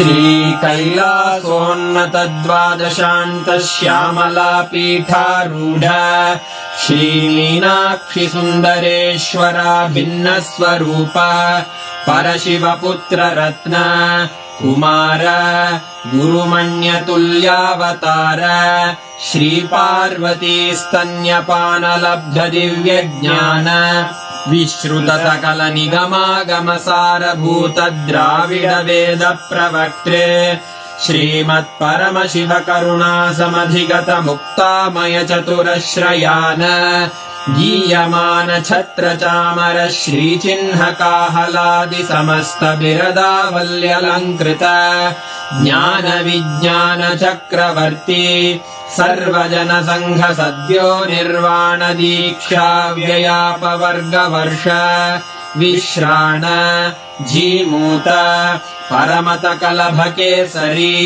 शैव सिद्धान्त स्थापनाचार्य श्रीराजाधिराज पाण्ड्य महाराज गुरु क्षपण शाक्यादि महान्धकार निवारण ज्ञान भानु वीक्षणानर्हार्ह ध्वजोच्छेदन पूर्वक श्रीमद्वृषभध्वज स्थापक शैव समय कर्त्रे सर्वज्ञ पीठारूढ़ श्री जगद्गुरु श्री ज्ञान संबंध देशिक स्वामी वागीश सुंदर माणिक्य वाचक स्वामिनाम् अवतार भूत श्री ज्ञान संबंध स्वामी पुनरुद्धृत श्यामला पीठ सर्वज्ञ पीठ त्रिनवत्युत्तर द्विशततम गुरु महासन्निधान अरुणगिरि योगीश्वर परंपरागत अरुणाचल सर्वज्ञ पीठ गुरु महासन्निधान कैलास परंपरागत कांची कैलास सर्वज्ञ पीठ त्रयस्त्रिंशदुत्तर द्विशततम गुरु महासन्निधान नित्योत्सव नित्य मंगल नित्य कल्याण नित्य रजित कैलास परंपरागत आदि कैलास नित्यानंद पीठ महासंस्थान महासिंहासन पीठ कर्तः साक्षात् श्री परमशिव समुद्भूत कैलास परंपरागत वैवस्वतमनु इक्ष्वाकु हरिश्चंद्र भगीरथ श्रीरामचंद्र शूरसेन इत्यादि अनवच्छिन्न सार्वभौम चक्रवर्ति परंपरागत चतुष्षष्टि योगिनी मंडित चतुष्षष्टि संप्रदाय प्रवर्तक मनुधर्म शासन सूर्यवंश प्राप्त सर्वज्ञपीठ सुरांगी साम्राज्य मूर्धाभिषिक्त चूडामणे साक्षात् श्री परमशिव समुद्भूत कपिल महागुरु पुनरुद्धृत महानिर्वाणि पीठ अष्टोत्तर सहस्र श्री महामंडलेश्वर साक्षात् श्री परमशिव सिंहासनाभिषिक्त समस्त गणनायक श्री महागणपति समारंभ अनवच्छिन्न पीठाधीश्वर गुरु परंपरा प्राप्त अटल पीठ अष्टोत्तर सहस्र श्री अटल पीठाधीश्वर धर्म मुक्ति स्वर्ग पुरस्वर्ण पीठ त्रयोविंश गुरु महासन्निधान कैलास परंपरागत आदिपीठ सर्वज्ञ पीठ जगद्गुरो श्री कैलास पुनरुद्धारक श्री कैलास परमाचार्य श्रीमत् परमहंस परिव्राजकाचार्य वर्य सच्चिदानंद प्रणव स्वरूप श्रोत्रिय ब्रह्मनिष्ठ श्रीमज्जगद्गुरु श्रील श्री भगवत् श्री नित्यानंद परमशिव श्री ज्ञान संबंध देशिक परमाचार्य स्वामिन् अत्रागत्य परिपाल्य च अस्मान् विज्ञान वितरणेन विजयी भव जय जय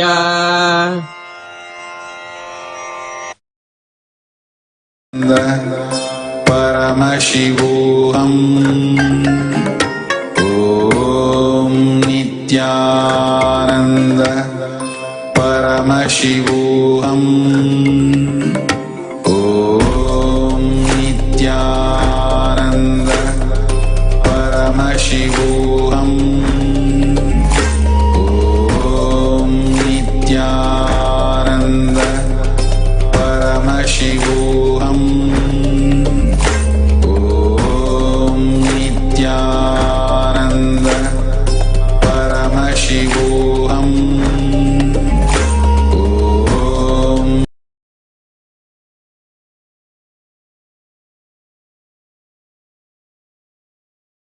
Nithyanandam. Every day, Swamiji gives us the ultimate strategy for life. The last few days, the ultimate truth that Swamiji, Paramashiva, is giving us.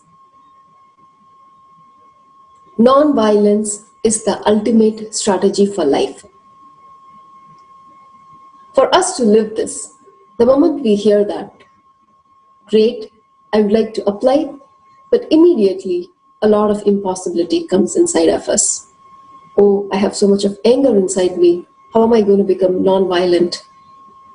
And we start having another fear about, will I be able to even live this ultimate strategy that Swamiji is giving us? Swamiji then goes to the next step of healing that fear, completing that fear by saying that 99.9999% we are made of the same stuff as Paramashiva, as Swamiji. It is just that 0.0001%, which is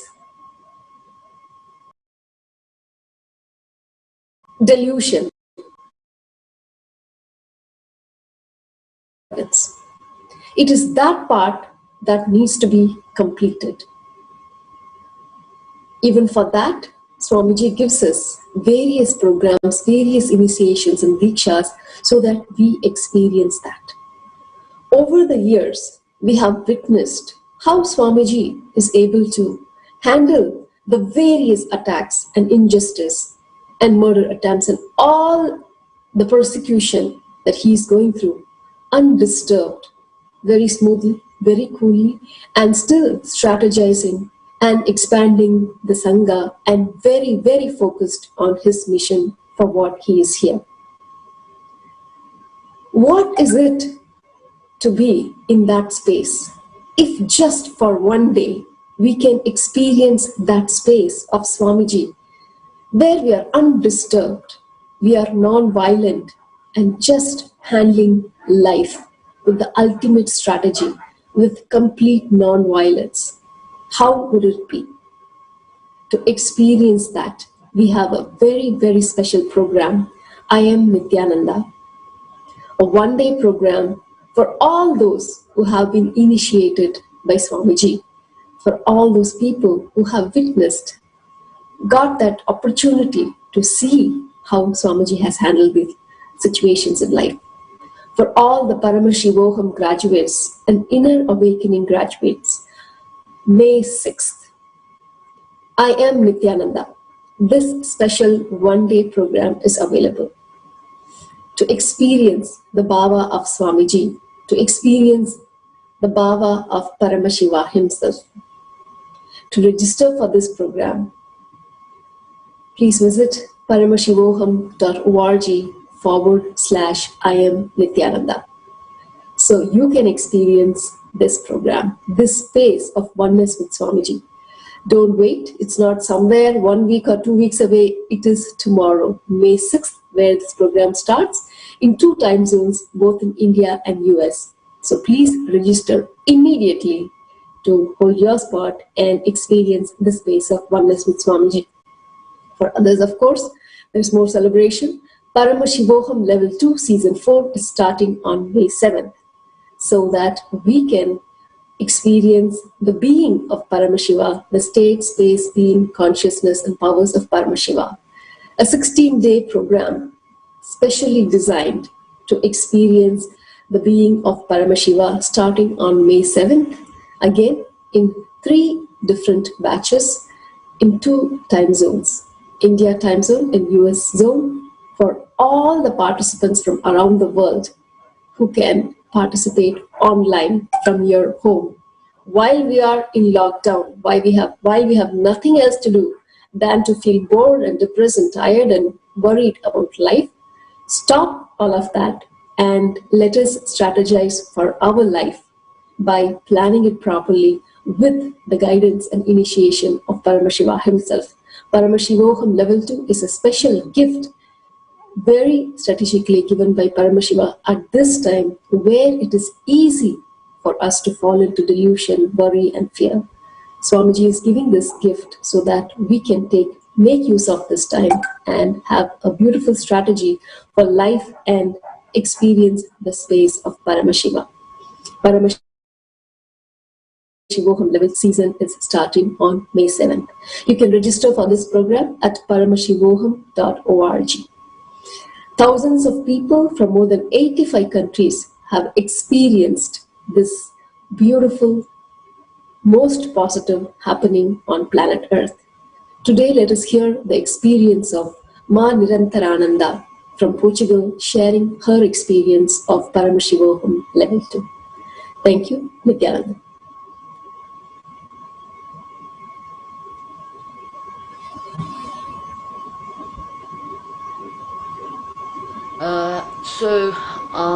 I would like to share Nithyanandam, everyone. I would like to share my experience of Paramashivoham to 3rd day. The other 2 days they were great. There was a massive shift. Could tell straight away. Could tell after the day after how you carry your space, how you're doing the things, how you're acting is there was a massive change. there was a massive cleanse. Yesterday, when Swamiji was installing Ganapati in the root chakra, it was just amazing. I usually have experiences of bliss, and yesterday was just it was just rooftop, and my Kundalini just went crazy. I never experienced Kundalini like that. I could feel it rising by steps. I couldn't stop spinning, and I couldn't stop my state of bliss either. And it was undescribable. So much energy, so much bliss, and so much spinning and moving. And the first day, second day, it was that melting feeling. Yesterday was just like jelly, melting. It was an explosion of energy. If you guys, anyone is having questions, is doubting, thinking, you're having any obstacles of not thinking about it, just decide. That's all you need to do. You just need to decide that you want to do it. It will manifest. Swamiji will make it happen. It will manifest for you. Don't have any questions, no doubt. Just jump into it. This is an extremely powerful process, and we're only in the third day. We're entering the fourth day, and I can hardly wait for the last day. How is going to be? We cannot imagine, and it's something to not be missed. It will change your life forever. Not only your life, other people's lives as well. If you have any questions, if you have any doubts, if you feel you have any obstacles, drop a line, drop me a line. We'll help to manifest that, clear out any incompletions that you have. But like I said, all you need to do is just decide that you want to do it, and it will just manifest.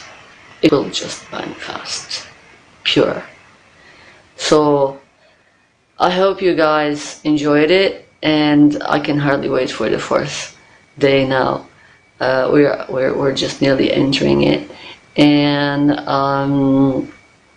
thank you, Swamiji. Thank you so much. Thank you, Ganapati. Thank you, Paramashiva. Thank you, and it's an amazing experience, not to be missed. So I hope to see you there soon. Any questions about the registration, just let me know. Thank you. Nithyananda. Till now, I manifested, revealed the signs of state of Paramashiva, space of Paramashiva, powers of Paramashiva. Now, direct process, directly from Paramashiva, to manifest the being of Paramashiva, because the world is ready. Akash Bhairava is the God who makes all our beings ready for Paramashiva to manifest. It will be centered on Akash Bhairava and making Paramashiva manifest in all of us. The program will be Guru Dakshina based. It will be dependent on you.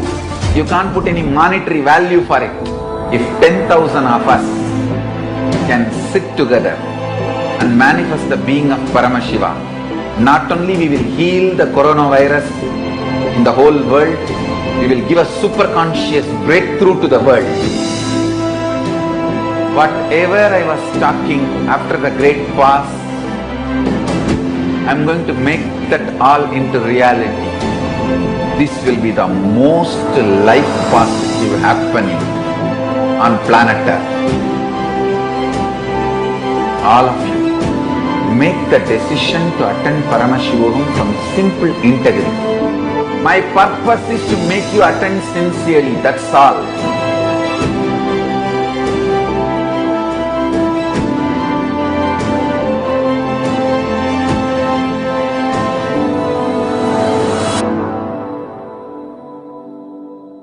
Till now, I manifested, revealed the signs of state of Paramashiva.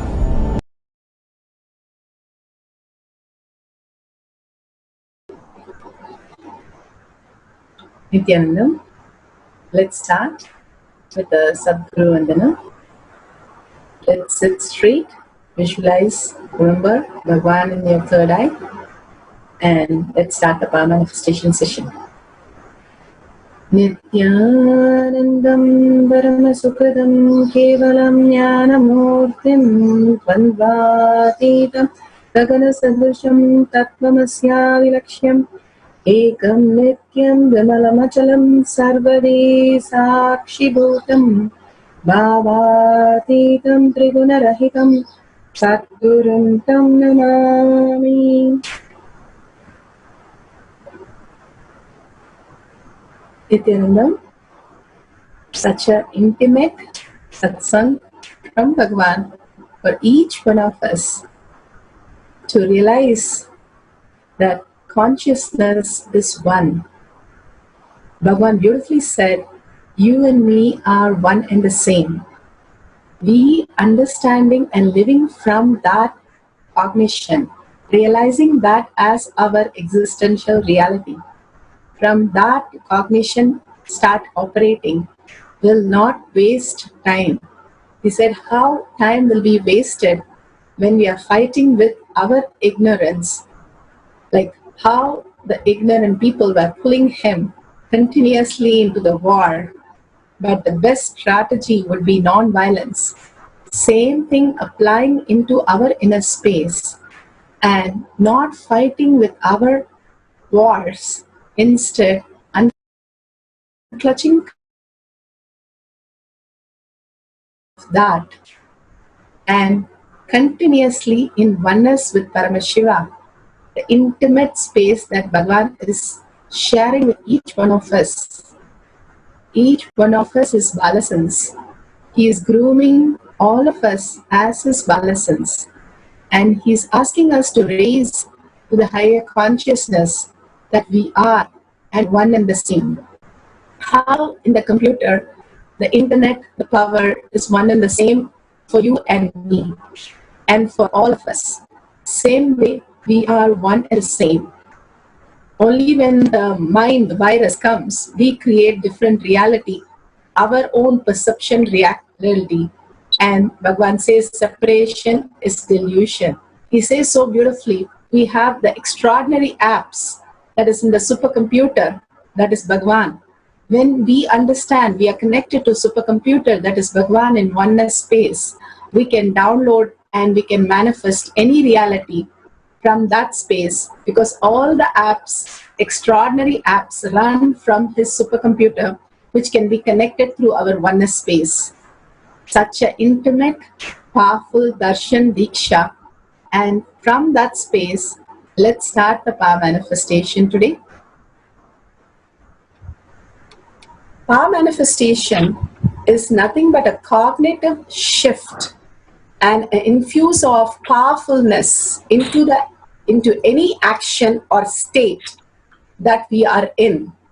It raises the frequency of our body and mind to the ultimate powerful space, which is Turiya Theta. We know three states: waking state, deep sleep state, and dream state. There is much more as a human being which we can experience, where Siddhas and Rishis have manifested. That is the Turiya state, high awareness, the trance state, and the conscious state, Turiya Theta state, the consciousness itself as our reality.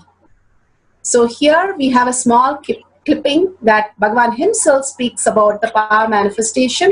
What is power manifestation? Understand all the 25 states of consciousness. When they happen in you, due to your chemicals and hormones ups and downs, it is powerlessness. When it happens in you out of your free will and consciousness, it is powerfulness. That's all. When you fall into sleep, it is powerlessness. When you enter into sleep, it is powerfulness. When you fall into dream, it is powerlessness. When you decide to dream, it is powerfulness. So I have added the ultimate powerfulness, Turyatita, in your whole being and doing. Manifest all the powers. Understand, power manifestation is nothing but cognitive shift. It is not work. It is cognitive shift. Understand? It is just cognitive shift. It's not work. Work is a 4-letter word.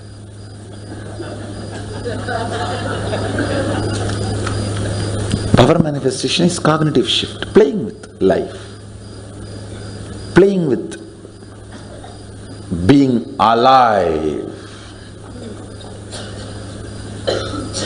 Static matter, dynamic activity, strategic existence, all these three has no boundary.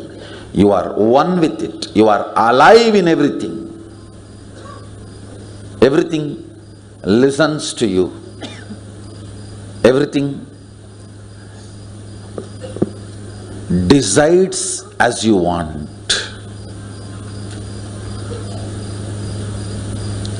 Power manifestation is cognitive shift, raising your frequency, not work.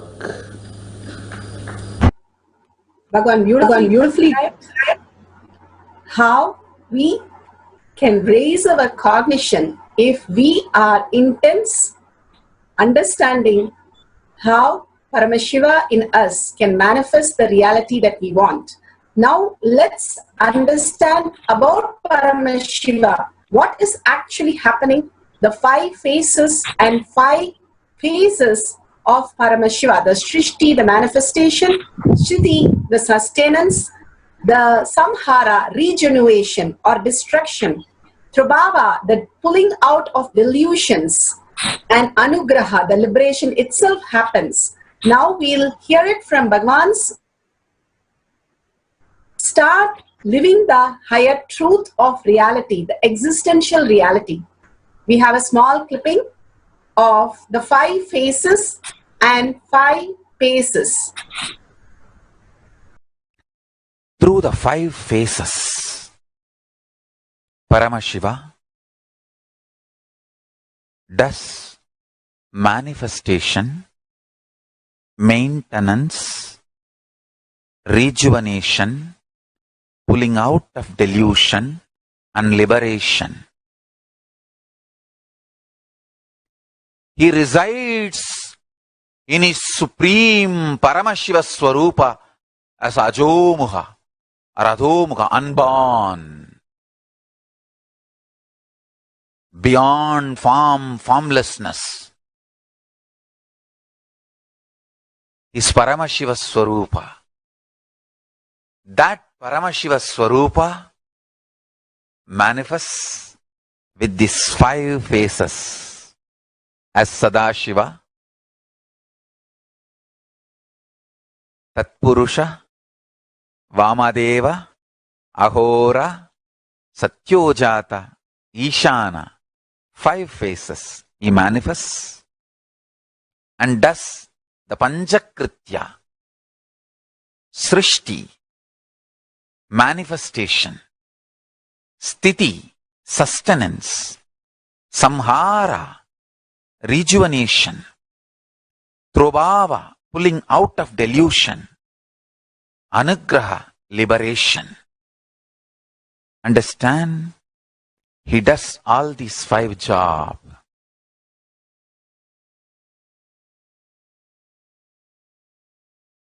Through these 5 phases. Now listen carefully. Tatpurusham, Vamadevam, Satyojatam, Ahoram, Ishanam. These 5 phases does Panchakrityas, each phase, each dimension is not just one F-A-C-E phase, P-H-A-S-E phase. It's not just F-A-C-E, P-H-A-S-E. Understand? The creation, not just creation getting created, even sustenance need to be created, destruction need to be created, and pulling out of delusion need to be created, liberation need to be created. Then creation, manifestation need to be maintained. Maintenance, sthiti itself need to be maintained. Destruction, samhara, the rejuvenation need to be sustained, maintained when it is happening.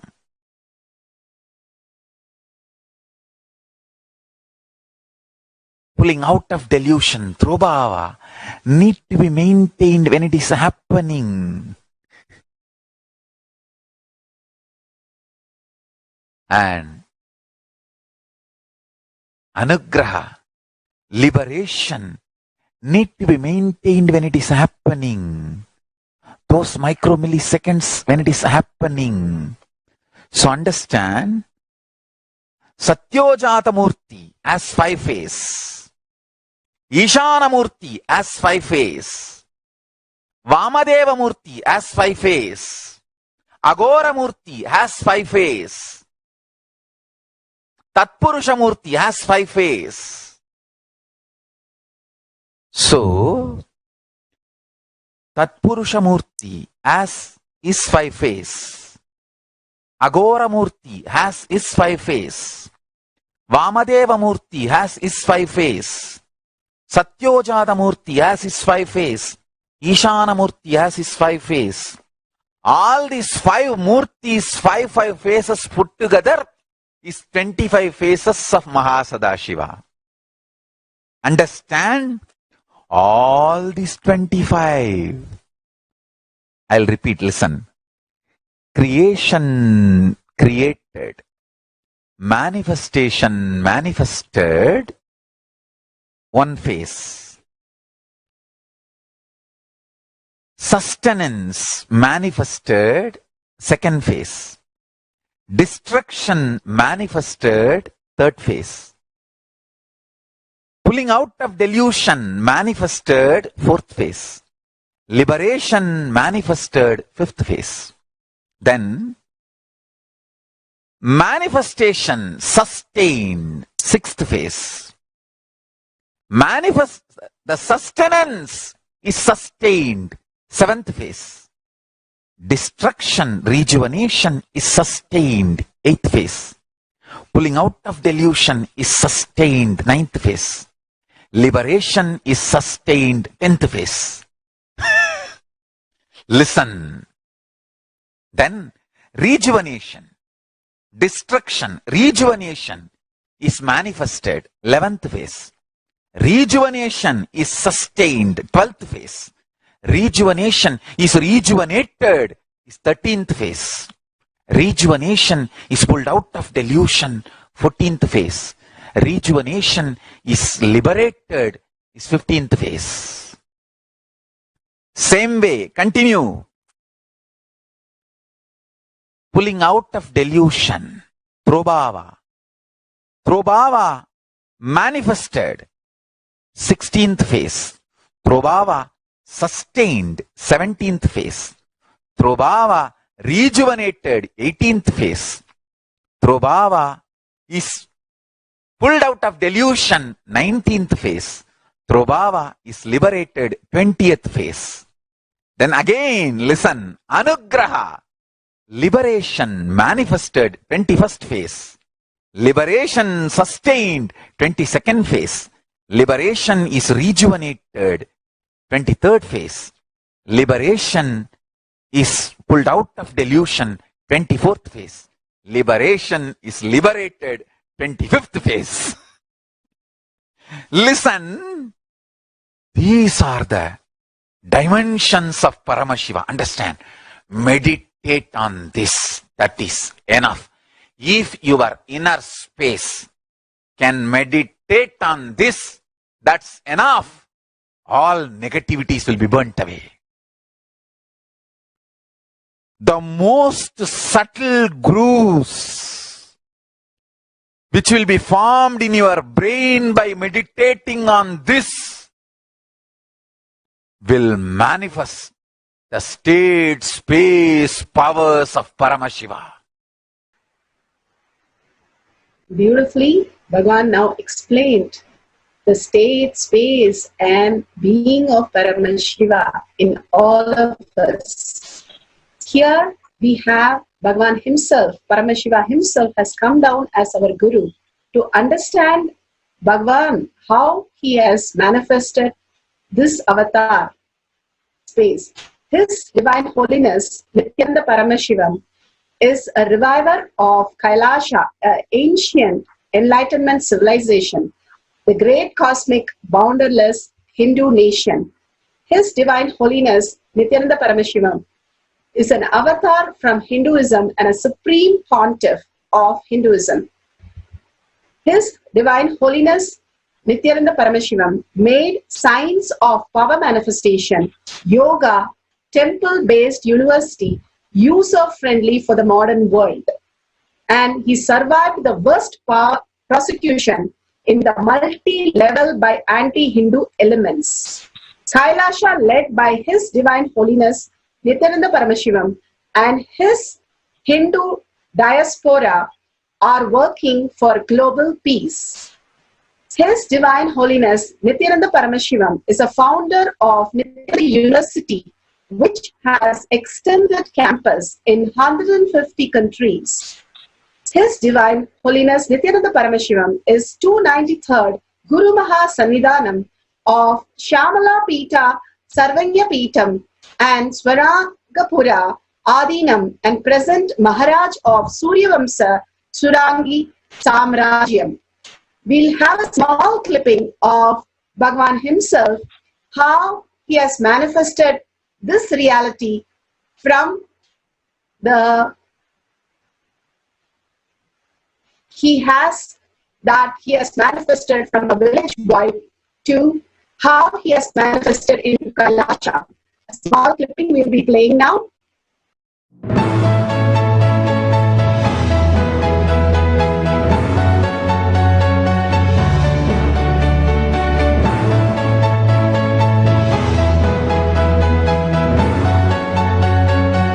Everything is infinitely powerful. You realize your potentiality. You establish yourself in the completion, space of completion. You are God, that's all. All of us are gods.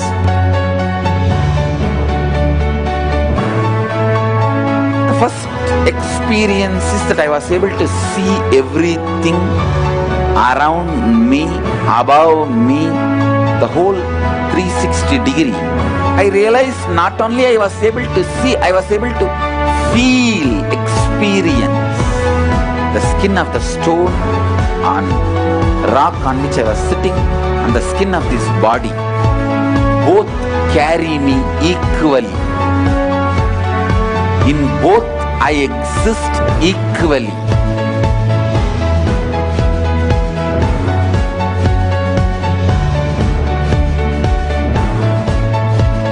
Sangha is a place where the tattvas are taught to you, and till it becomes satya, you are supported.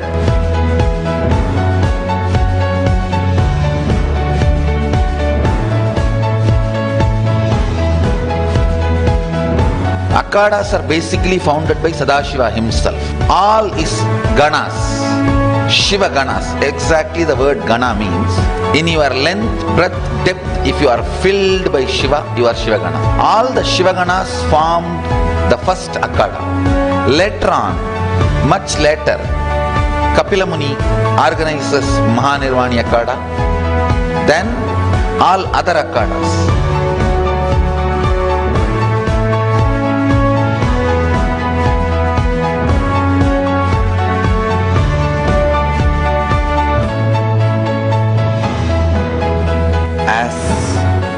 Mahamandaleshwar of Mahanirvani Akada, the oldest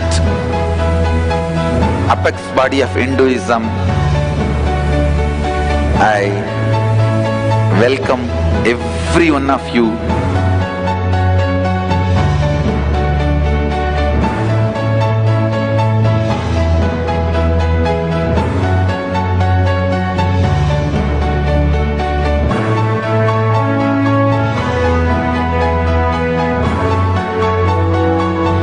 What I am teaching is from original Agamas Yogapada. The science very clearly declares, Sadashiva is very clear, manifestation of these powers happen when you experience oneness with Sadashiva.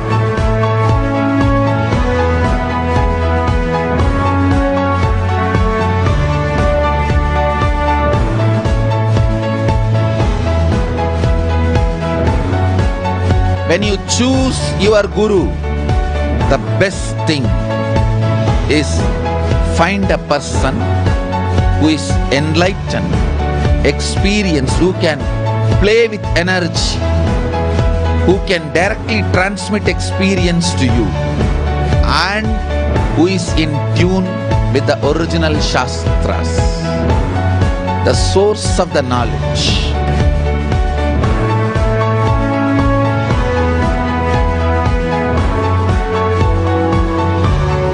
All the revealed scriptures available about the yoga directly by Sadashiva for you to do research, study, practice, question the people who teach.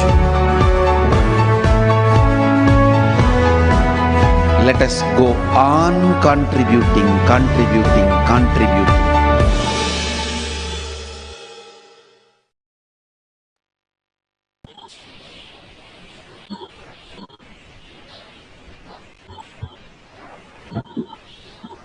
Yes, the science of power manifestation is the authentic, time-tested, scientific and foolproof. Here Bhagavan clearly defines everything for us.